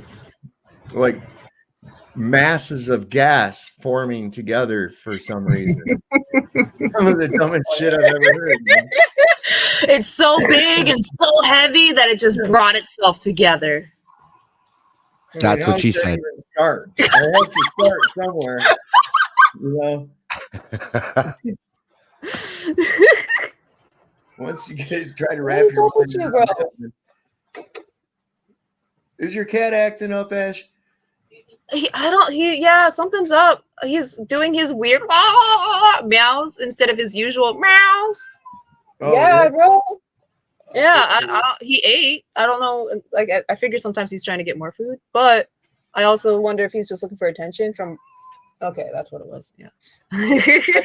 I think they just talk. Sometimes they have conversations. He does. I have a cat here that just like, you know, when he walks in, it's like, you know, then you answer him, right? And you go meow meow, and he goes meow meow meow meow meow. Like, yeah, they just want Right. to talk with you. Right. Like all of nature really just wants us to talk with them. You know, Yeah. even the plants will be like, "Hey." Yeah. Have you seen the video of the cat that stopped the child going down the stairs? I have seen No, but I've videos seen like the that. one where it fights off a dog. Oh, that too. Yeah, I did one's cool. an animal video, and yeah, I've used both those scenes. Yeah, cats are incredible. I saw one during the it was from inside somebody's house, like a security camera, where this dog got up just prior to the earthquake, jumped out of where it was sleeping and went and got its, you know, caretakers and woke them up. Wow. And then that quake started and they were able to get out and get under cover from where they were at. So right before that, it's like, how do the animals sense that kind of shit? You know, I think that's awesome. Oh yeah, and they Now, think. I used to have hummingbirds that came into my around like every morning when I lived in California. They would come around every morning. I named them. There was 2 of them, George and Gracie, I called them, and they would come by, and I would just talk to them, tell them how cool I thought they were, and just putting out that vibe that I thought they were really neat. And they'd come right up in my face, man, sit there and hover in my face while I talked to them and shit. And I said, well, good morning, George. You look awful handsome today. Look at your pretty red feathers on you, boy. You know, and he'd just sit there and then turn a little bit so I could see him better. You know, he knows what I'm talking about, man. It's crazy. Yeah, what a creator, eh? To give us hummingbirds. And all Oh the- my God, all the different things, all of it. What about You know, the mockingbird? I especially it's like, isn't that God's greatest joke? I mean, you know, a mockingbird. Yeah, it's just like, I don't know. Oh, I found it. I had a Oh my good God, canary. this is a little bit off topic, but this is funny. This is this idiot. This is you've seen this woman. I know you have. You had to have. Sheila Jackson Lee. Listen, she's the one that said that AR-15 shoots 1,050 caliber bullets in a second or some shit like that. Listen to this. My bill that I've introduced really with the caliber weapon. I've held an AR-15 in my hand. I wish I had it. It is as heavy as 10 boxes that you might be moving. Do you notice that the caption said, "I wish I had it," but she said hadn't. That's weird. 50 caliber. She said that 50 caliber weighs as much as a moving box. Yeah, exaggerated. What? Moving box full of pillows, a moving box full of dishes, a moving box full of books. What? An empty Weights. moving box. Lifting weights. I forgot I had that. Maybe it was Somebody like the you know, the box that you put the fridge in. You know. Yeah, right. I mean, good God. Some of the shit these people come up with. Oh, this is a good one. Everybody likes this one too. I love this too. Everybody loves this. This is evolution. Oops. Wait, how'd that happen? I said that's evolution. And Sheila Jackson. Bring your back. I was like, oh boy. What timing? What timing, right? De-evolution. Oh. I have another one for you after this, if that's okay. Theory of evolution. Oh boy. Now I think evolution is a bunch of bull crap. I'll have to teach it anyway. It was thought up by Charles Darwin, and it goes something like this. In the beginning, we were all fish, okay, swimming around in the water. And then one day, a couple of fish had a retard baby, and the retard baby was different, so it got to live. So retard fish goes on to make more retard babies. And then one day, a retard baby fish crawled out of the ocean with its mutant fish hands, and it had butt sex with a squirrel or something and made this retard swamp squirrel. And then that had a retard baby, which was a monkey fish frog. And then this monkey fish frog had butt sex with that monkey, and that monkey had a mutant retard baby that screwed another monkey, and that made you. So there you go. You're the retarded offspring of And he's dressed like a trans too. You know, he's got lipstick and earrings.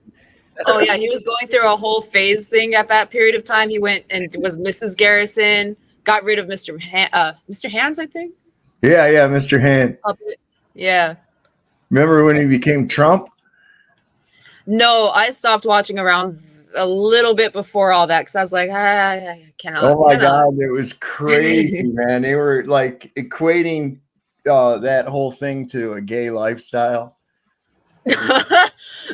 Okay. Because after he stopped being like Trump after the election and everything else like that, after he stopped being like that, he went someplace and somebody recognized him. And he says, "Oh, come on, let's rally just for a couple minutes." No, I said I would never rally ever again. They're like, "Oh, come on, my wife and I won't tell." And they're like, you know, the whole thing. And it's like he's trying to be tempted not to do a rally. Oh my goodness. It's good to laugh. Yeah, thank you for that. Hey, so, have you seen the other one for evolution by Always Sunny in Philadelphia? That one, Yes. that one's That one's so good. What was Made it? him look I like a didn't- bitch again. It's Always Sunny in Philadelphia. Oh, I've never seen that. I've heard it's really funny, but I've never seen it. You gotta okay. So I was watching it. It was during a weird time in my life when I was drinking super heavy too, and it made my drinking okay to me because the people on TV are drinking worse and they're being worse people. It's mind control stuff, right? I know. No, I It know. didn't what's occur to you going that on they there. were trying to sell you that product at that time. Yeah, they trying to sell that alcoholic lifestyle and that it's okay and funny. You know, it's yicky and yeah, it's not okay. But some of it's pretty funny, like the evolution bit. Oh yeah, yeah. You'll find jewels here and there if you're looking. Yeah. Do you guys probably don't remember? I don't know if Patrick does. Do you remember a television show called Barney Miller? Nope. Okay, it was a pretty funny show. It was one that I liked. There wasn't a whole lot of them that I liked, but that was one that I watched, and it basically revolved around a detective squad, but it was a comedy, and they was always bringing in these people. But this was a real truth bomb that they dropped this one time. Now you got to figure this is in the early 80s, late 70s. So this is pretty crazy what this guy says. Let me share this over here. Okay. Listen to this. This is nuts. I just wanted to meet them face to face. I wanted them to admit what they were doing. Who is they? He was in the office of the Trilateral Commission. Trilateral? Oh yeah. Yeah, the Trilateral Commission. All right, what is the Trilateral Commission? It's an organization founded in 1973 by David Rockefeller to bring together business and political leaders from the United States, Europe, Japan, so they could work together for better economic and political cooperation between their nations. And that's what they'd like us to believe. But you see, what they're really up to is a scheme to plant their own loyal members in positions of power in this country, to work to erase national boundaries and create an international community, and in time bring about a one world government with David Rockefeller calling the shots. Yeah, well, he broke a globe and some UNICEF artwork. Well, they're in on it too. Okay, Mr. Klein, I'm just telling you our whole way He broke a globe. Wow. of life as we know it is in jeopardy. I appreciate that information. But I have the documented evidence. It's all in there. Show him. Well, he's got these magazines here. Conspiracy Review. Suppressed Truth Roundup. Master Plan. Well, you're still not convinced, huh? Would you like to hear the names of just a few of the people who have been on the Trilateral Commission? Not particularly. James Earl Carter. Heard of him? Look, Mr. Klein. Henry Kissinger. You heard of him? Walter Mondale. Who? Mr. Klein, this is John Anderson, George Bush. You remember at the convention, everybody thought it was going to be Ford for Veep. You know what happened? David Rockefeller just picked up a phone, put in a call. Hey, Ronnie, forget Jerry, it's George. Bye. No matter who won in November, they had their man in the White House. Are you through?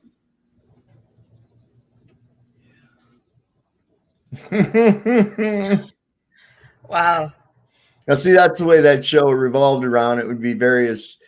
It never took place anywhere outside of that squad room, and it was always them bringing in these weird people that they arrested, and there'd always be some kind of crazy circumstances around it. And that one right there, that one stuck out to me because I was going, oh my God, when he was saying that, I was like, I can't believe they're actually letting him say this on TV.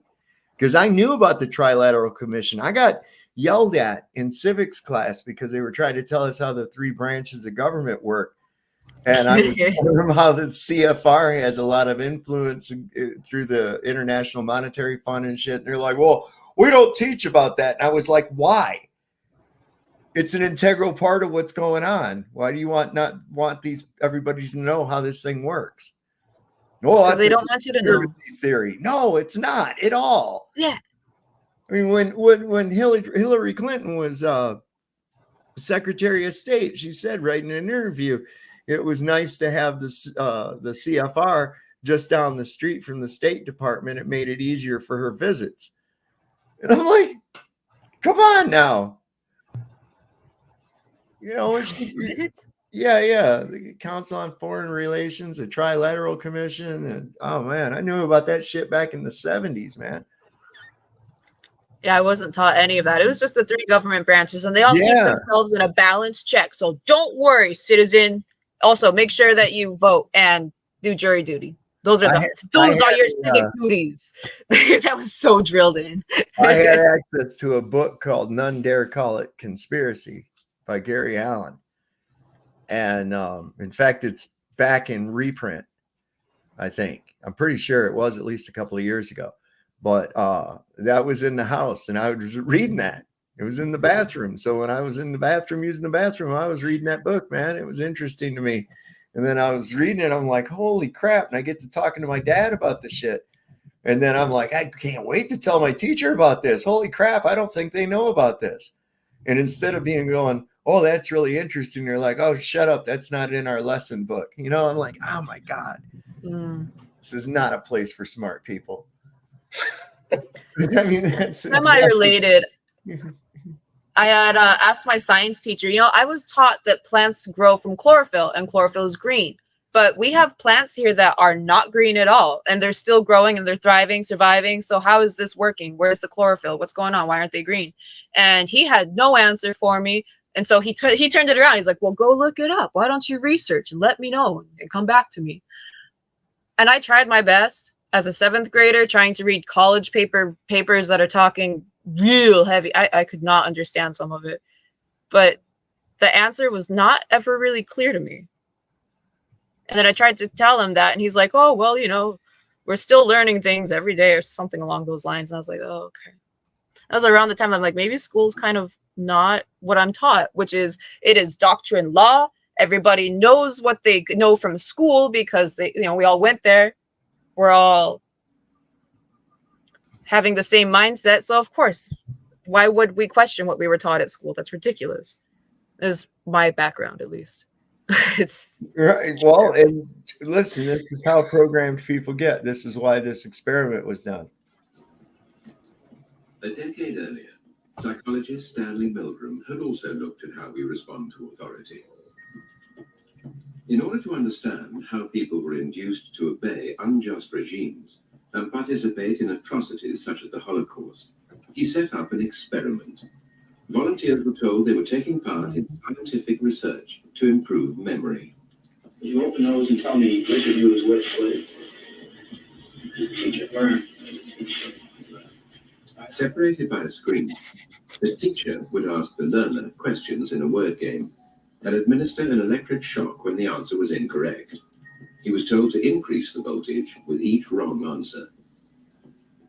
Cloud, horse, rock, house. Answer. Wrong. 150 volts. Answer, horse. Experiment. That's all. Get me out of here. Get me out of here, please. Continue, please. Go right ahead. Let me know.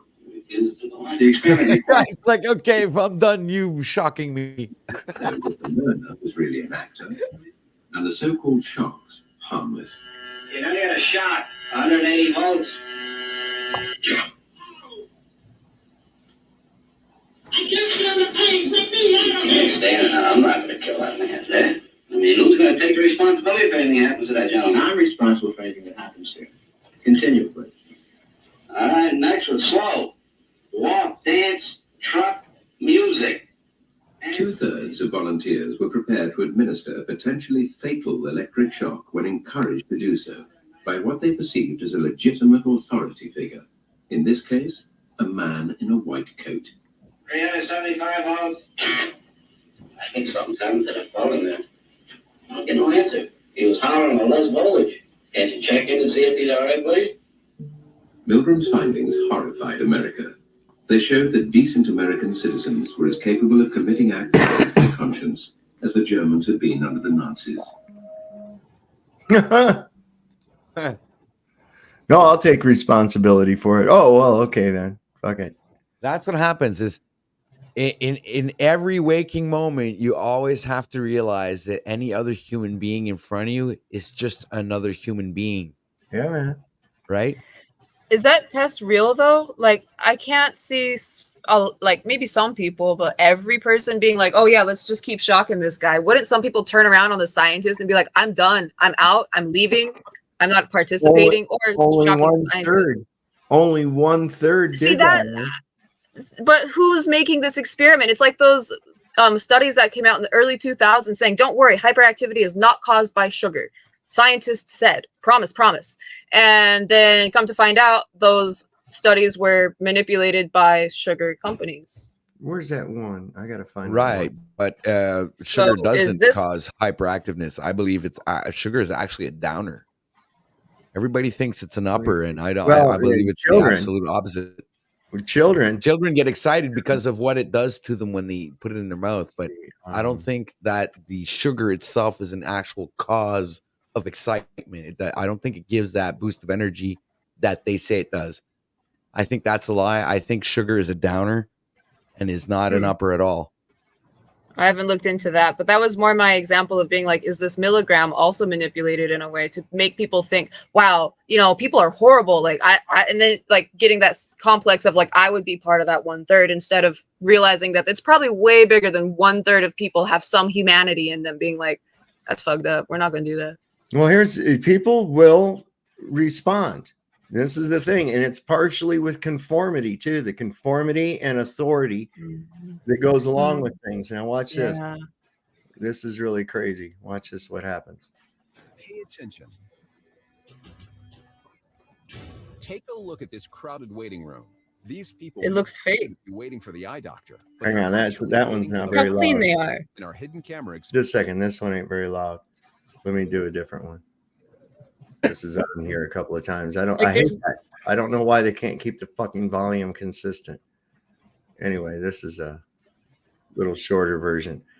Now, what they've done, this room is set up with actors. The only person that's not an actor is this Asian girl. Okay. And they've been told that every time that this beep goes off, they just stand up. And watch how long it takes. What happens? This girl goes into just conformity mode. To answer that question, we set up a hidden camera experiment to see if this woman would stand up at the sound of this tone, simply because everyone else is. You might be thinking you'd never go along with this. Or would you?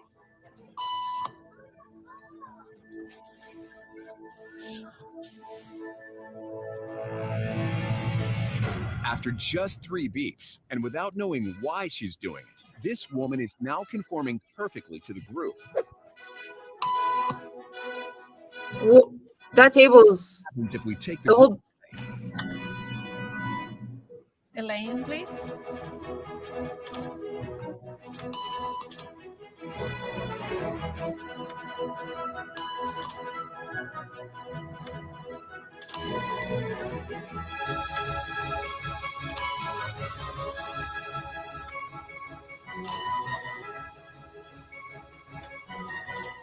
Okay, now she's alone. The crowd is gone and nobody is watching her except our hidden cameras. What do you think she'll do?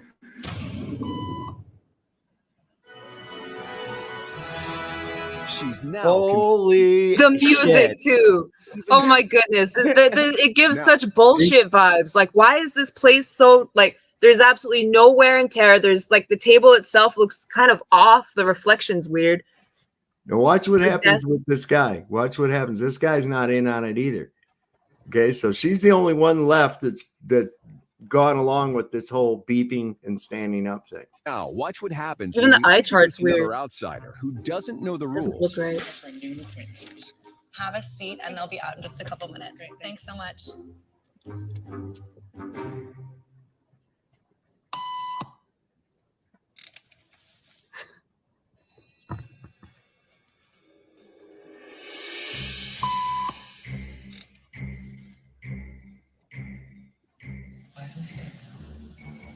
everybody was doing it, so I thought I was supposed to.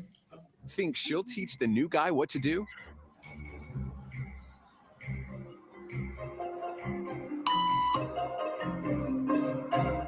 Yes.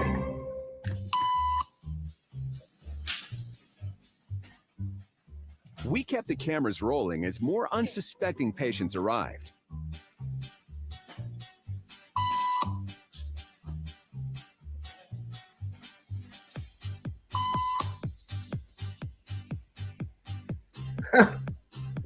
And slowly but surely,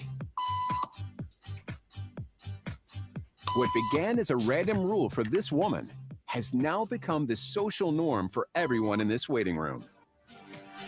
Here to explain what's going on in their brains is Jonah Berger of the University of Pennsylvania. This sort of internalized form of herd behavior is part of what we call social learning. Starting at a very early age, when we see members of our group perform a task, our brains literally reward us for following in their footsteps. When I saw everybody stand up, I felt like I needed to join them. Otherwise, I'm like excluded.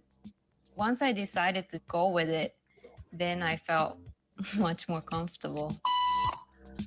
For sure.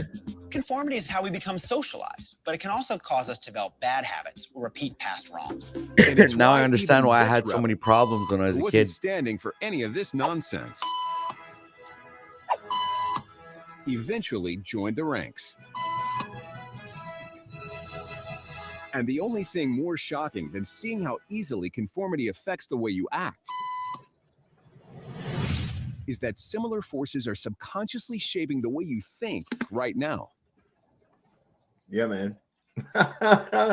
So you can see how easy it is to get people to conform like that, especially at a young age. You know, when you start introducing that to them when they're really young. Yeah, and then you have an authority figure like a teacher or someone in the lab coat or a police officer, etc. Dude, it was totally staged. It doesn't, because like that's what they're wanting you to believe, that everyone's just going to conform. It's very similar to the milligram experiment. Everyone else would do this, so this is what you're supposed to be doing. It's like another level of programming. Like, so here you have a man. It's funny you say that because the other day I experienced a police interaction, and I wasn't wanting to provide my identification because I didn't commit any, unlawful crime. And the police officer looked at me and says, "Well, why don't you just do like everybody else and just hand me your license?" I go, "That's the problem right there, officer. Yep. I'm not like everybody else." Great job. Good for you. Yeah. Here's one with this guy. This is pretty crazy. I told the police officer. Oh, yeah, sorry. Oh, go ahead. I was going to say, Oh, he sorry, scans these people with a lint roller, right? And he's just standing out there like, oh, this is crazy, man. So here you have a man telling people to spread their arms out so they can be scanned with a lint brush or a lint roller. This is really incredible. The reason I wanted to show this particular video is how people will just ask no questions. They'll just do whatever somebody asks them to do. And that's pretty scary when you think about it. But it does sum up everything that's been going on. Anyway, he goes on into more about, the people with the masks and all of that. Just like Patrick was just saying, like everybody go, just go along with it. Why don't you just go along with it like everybody else? You see, people don't like to be singled out. That's why what was one of the punishments they did to me, right, for being a class clown or whatever, would be to put me up by the teacher's desk. So I was in front, singled out, right? Mm. But the idiots didn't realize that I now had a cap. You're giving me the front stage, man. Wow, these people are really stupid, man. Oh yes, dude, I remember that. But I was similar, and when I'd get up front stage, that was like my moment, right? And I'd end up at the principal's office. Oh yeah, guaranteed. And what the fuck kind of punishment is that? You didn't want to be in there in the first damn place. Go out in the hall. Okay. Okay. It's to get you to start getting in deeper and deeper trouble, you know, so that you start Well, it's a way of performing shaming. harder. They're hoping It to never shame worked you on me. into It never worked. conformity. No, it Never. won't. It I never wish. did. Amazing. I wish we could all go back into elementary school knowing flat Earth because our teachers wouldn't have a chance. The youngest person I met is actually a 5th grader. When I asked him how, because I thought I was going to impart knowledge on him, I asked him, "Hey, what shape do you think the world is?" And his response was amazing. He said, "It's definitely not a sphere." And I said, "Whoa, well, how did you draw your conclusion?" Because I was in shock, right? I didn't expect that. And he said, "Science." So, but the saddest thing, I mean, that was amazing. But the sad part about the combo was I asked him, did he ask his dad? And he said no. Or sorry, did he tell his dad? And he said no. So, I mean, it's pretty sad where children can't even talk about it with their parents or their teachers. Well, you know what? I'll tell you there's something. I'll tell you something about that. The day that I actually revealed to my mother that clouds weren't actually something that was produced naturally, you know, you know, like NASA came out with cloud producing machines and whatever, and in the when I revealed that to her, she broke down and started literally crying, you know, and that kind of like hit me like a ton of bricks because I looked at her and she goes, "Well, I always thought God created the clouds and stuff," and you know, so she's like, sometimes you know you don't know what to expect from people, and especially when you're just thinking that you're giving them information and you're literally breaking their reality into little pieces. You know, it's like so it could be very devastating for some people. This type of information. Yeah. That's why I like to make sure people or encourage them to try to forgive people all that's involved because even the people who are trying to attack us, they're under mind control themselves from the devil. So, and Jesus wants us to remind even our enemies they need our help. But there was one thing that my mother told me that I always stuck to me was, she goes, "I never believed in space." She hated Star Trek so much. She hated Star Trek with a passion. So yeah, because my father watched it all the time. So and she just hated that show.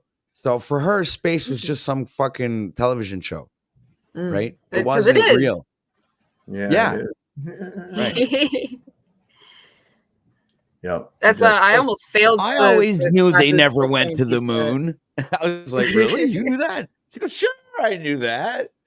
I go, That's "Okay, yeah, amazing. you're cool. You're cool." Yeah, my grandfather wasn't real big on it either. Wow.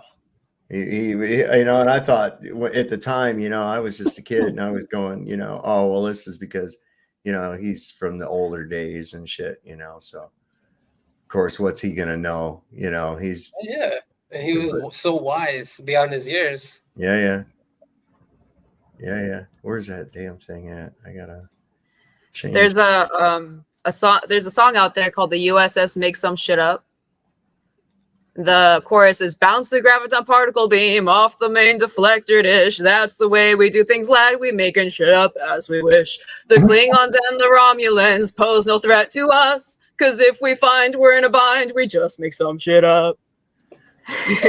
What was it just recently? They some place that Camilla Harris went to, and she was down there, and these people were singing a song, and she was standing there clapping her hands along with it, you know, and grinning until the translator told her what the words that they were singing was, and it was, you know, I'm paraphrasing. It was like, "Camilla, you suck. Why did you even come here?" And shit like that. And then when she gets that, you see her go.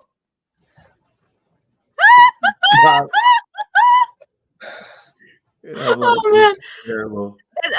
What a power move it would be to keep clapping and be like, "Ah, yeah, you guys made an entire song about hating me." That's actually that. Yeah, that's a power move. That is, man.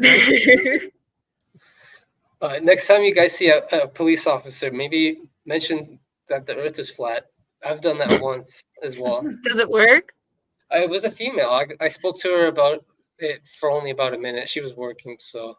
Yeah. But she got sidetracked, so she was interested in my e-bike that I was on. She's like, but yeah. Yeah, interested in trying to figure out how to get it from you, most likely. Fucking cops. I listen, man. Well, that's you just throw a flat Earth coin at them, so to speak, and then they're like, "Oh, what?" And then you run. You know, now this is no kidding. One time, I got pulled over, and this was years and years ago. Somebody, as a joke, gave me a card, a get out of jail free card from a Monopoly game, and I got pulled over, and cop asked for my license, and I was pretty close to home, and I was fucked up.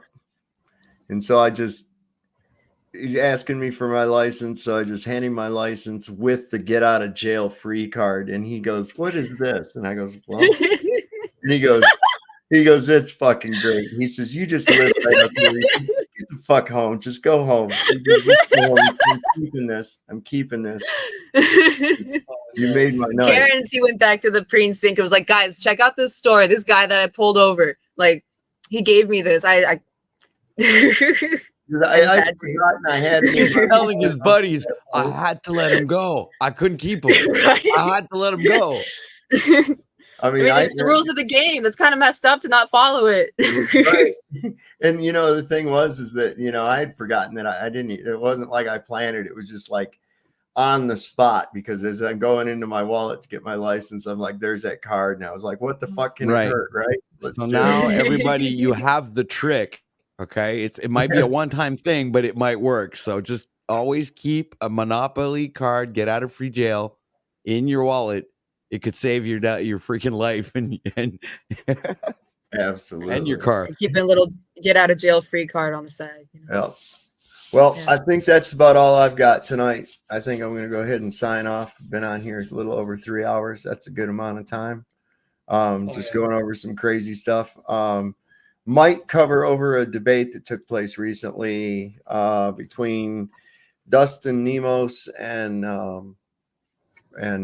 McToon. I like Dustin. It did not end well. They had to they kicked Dustin off the show. Wow. Not McToon? No, they kicked Dustin off because Dustin kicked McToon, or he pissed McToon off really bad.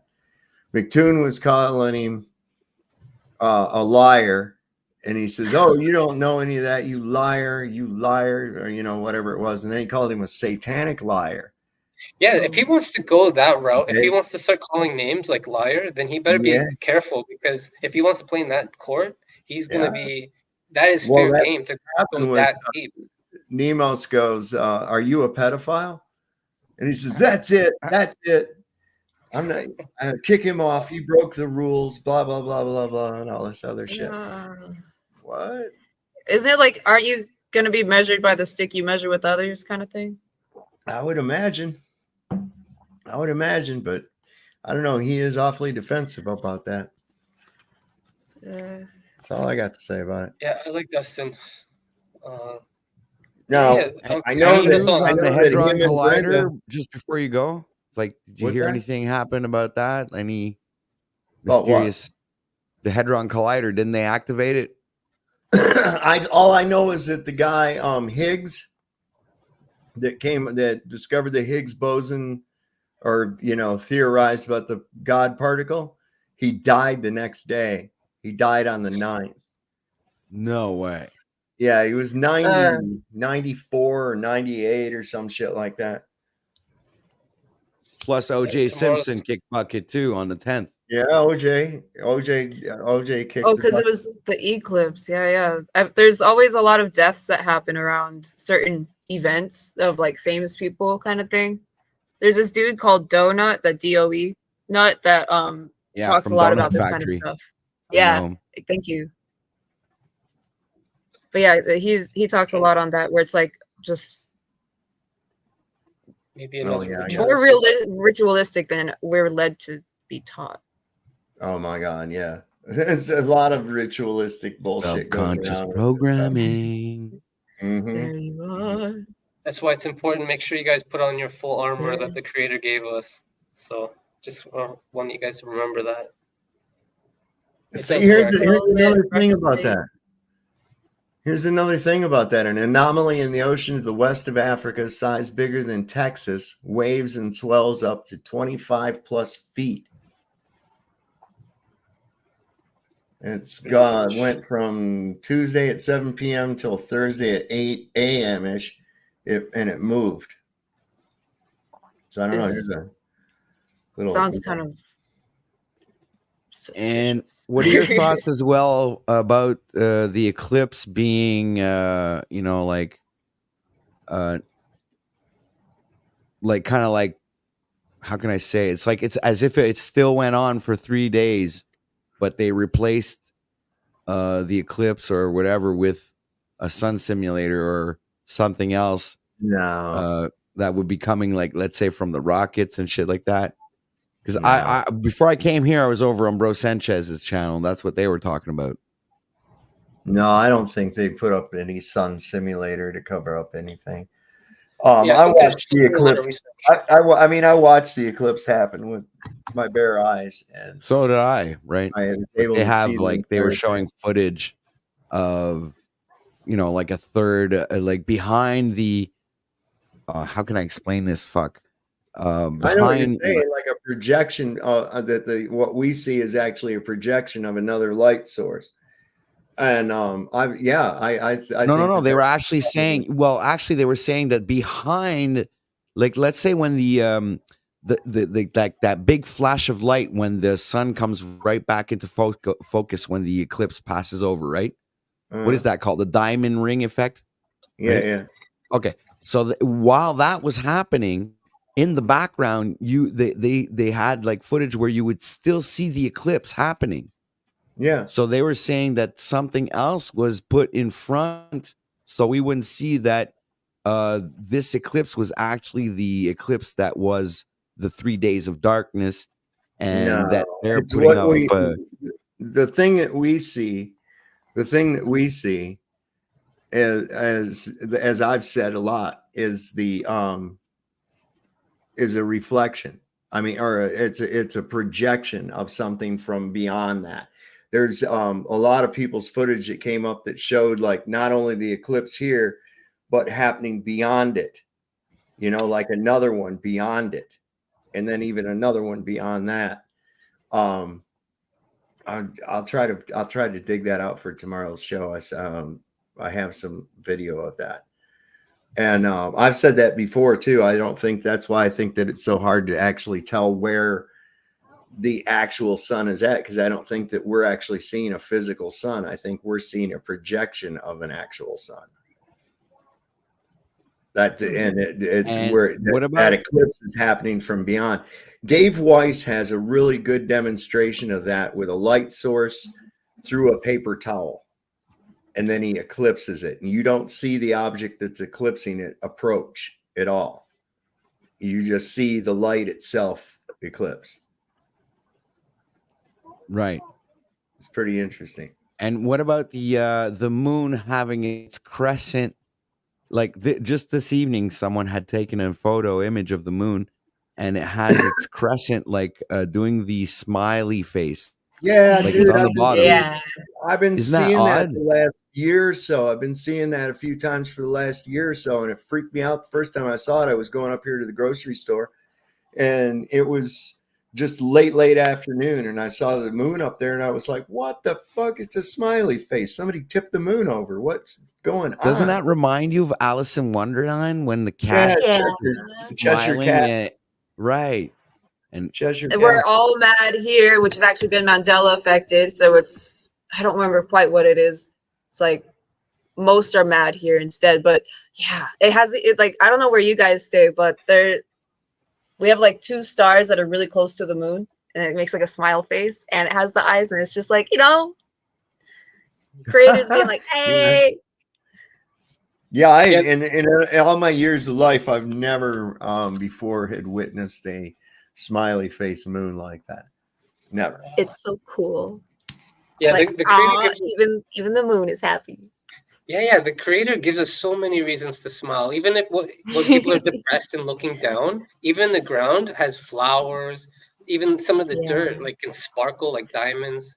So the And creator then did you can such an see like a amazing job. little, yes. There's so many textures on the ground, and then there's Well, like the different animals on there that you can like observe and just take a deep breath instead of getting all caught up in like depression. It's just like, yeah, but there's this really cool looking roly poly, and I'm just gonna vibe with him. you know, that's what I love to do that. I'll sit outside and I'll look at Yeah. just like a little area of ground in front of me and really examine it. Just sit there looking at it, and you start noticing all the different shit that's there in just that little area.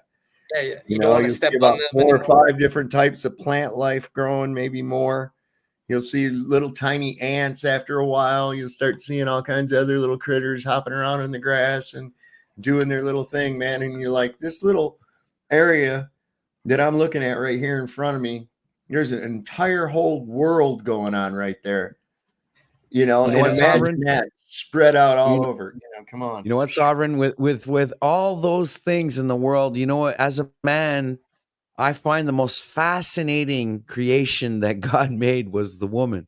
That's from my Yeah. perspective, though. They're a Yeah. curious thing, I'll tell you. Oh That's for wow! sure. It's like What he a went generous all out, creator. Curiouser man. and He literally curiouser. threw Yeah. himself out the window when he made the woman. I mean, it's like he went all You're out. like, there, try to figure out the logic of that shit, buddy. All right. Well, did No you hear the logic Man, woman? I whatsoever feel there. like a None. woman. He didn't. I don't think he used logic when he created women. Well, there was a female comedian. She said the second he had to do it right the second time, I guess. Oh, that's a good one. That's a good one. Oh, because of what's her face? I forgot who said Lilith. that, but Anyway, let me go over this thing. I want to see about this anomaly if there's any more. That's 225.5 foot waves, man. That's big. huge. Or are those meters? Those are probably meters because there's 2 different types of measurements. There's standard and gay.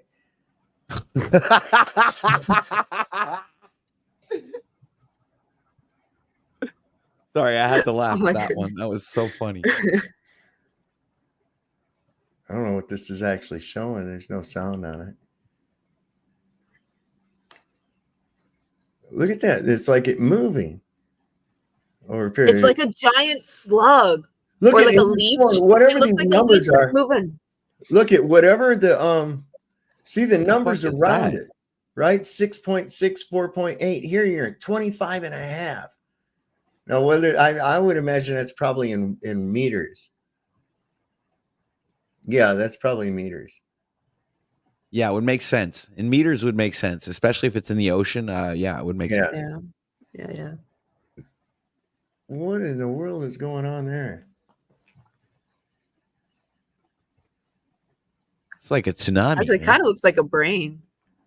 What? And then it just Like went from a Just top down. disappeared. Oh, pops up again and goes backwards. Oh, I think they're showing it backwards. Oh yeah. Okay, I was just like, what the hell, man? This thing's got like Yeah, it just like popped loose, man. Just I found a great movie. I recommend you guys get a chance to watch if you haven't. It was produced by James Cameron, and it covers the Exodus, and it shows all the evidence that shows that the Exodus actually happened. I think it was done by Parables. The Mystery of Exodus or something. I'll post it in the private chat. No well, I know rush, they but- found chariots, remnants of chariots at the bottom of the Red Sea where supposedly Moses crossed at. Oh yeah, they found all the evidence. The outline is incredible. From even ancient Greece having evidence there of. Yeah. They even showed potentially the very first map of the world, showing the migration of the Jews from Egypt to Greece. There was like I think it's called the Santorini painting. I'll share it in the private chat, so feel free to add it to the playlist, guys. It's incredible. Just for knowledge of history, to Right. see Yeah, another cool. point of view. All right. Well, I think what I'm going to do here is I'm going to roll out because it's Yeah. 1 o'clock in the morning. Same And, here, ready man. to I talk here, man. gotta hit the sack. Stay strong, on. guys. All right, Right on, guys. man. It was super cool being here. Thank you. Right on, Ashley. Keep going. Anytime. Thanks for having me here, man. And Right on, peace Patrick. out to TBEFE and Ashley. Nice meeting you. Likewise, Nice brother. meeting you too, Stay strong, dude. I'm guys. stoked to read. Oh, Yeah, go check out OTW Music and Art. That's Yeah. where I do all my music shit and stuff like that. And I also have my broadcast that I do once every day during the week, around noon Eastern time. So go check that out. So Right on, man. So Cool, OTW News signing out, coming at you from the belly of the beast. Peace. Right on, guys. Well, thanks for coming on, everybody. And as we always like to say, Lord loves a working man. Don't trust Whiting. See your doctor and get rid of his ass because he'll probably kill you. Y'all have a great evening or morning or day or whatever it is. Salutations and good night.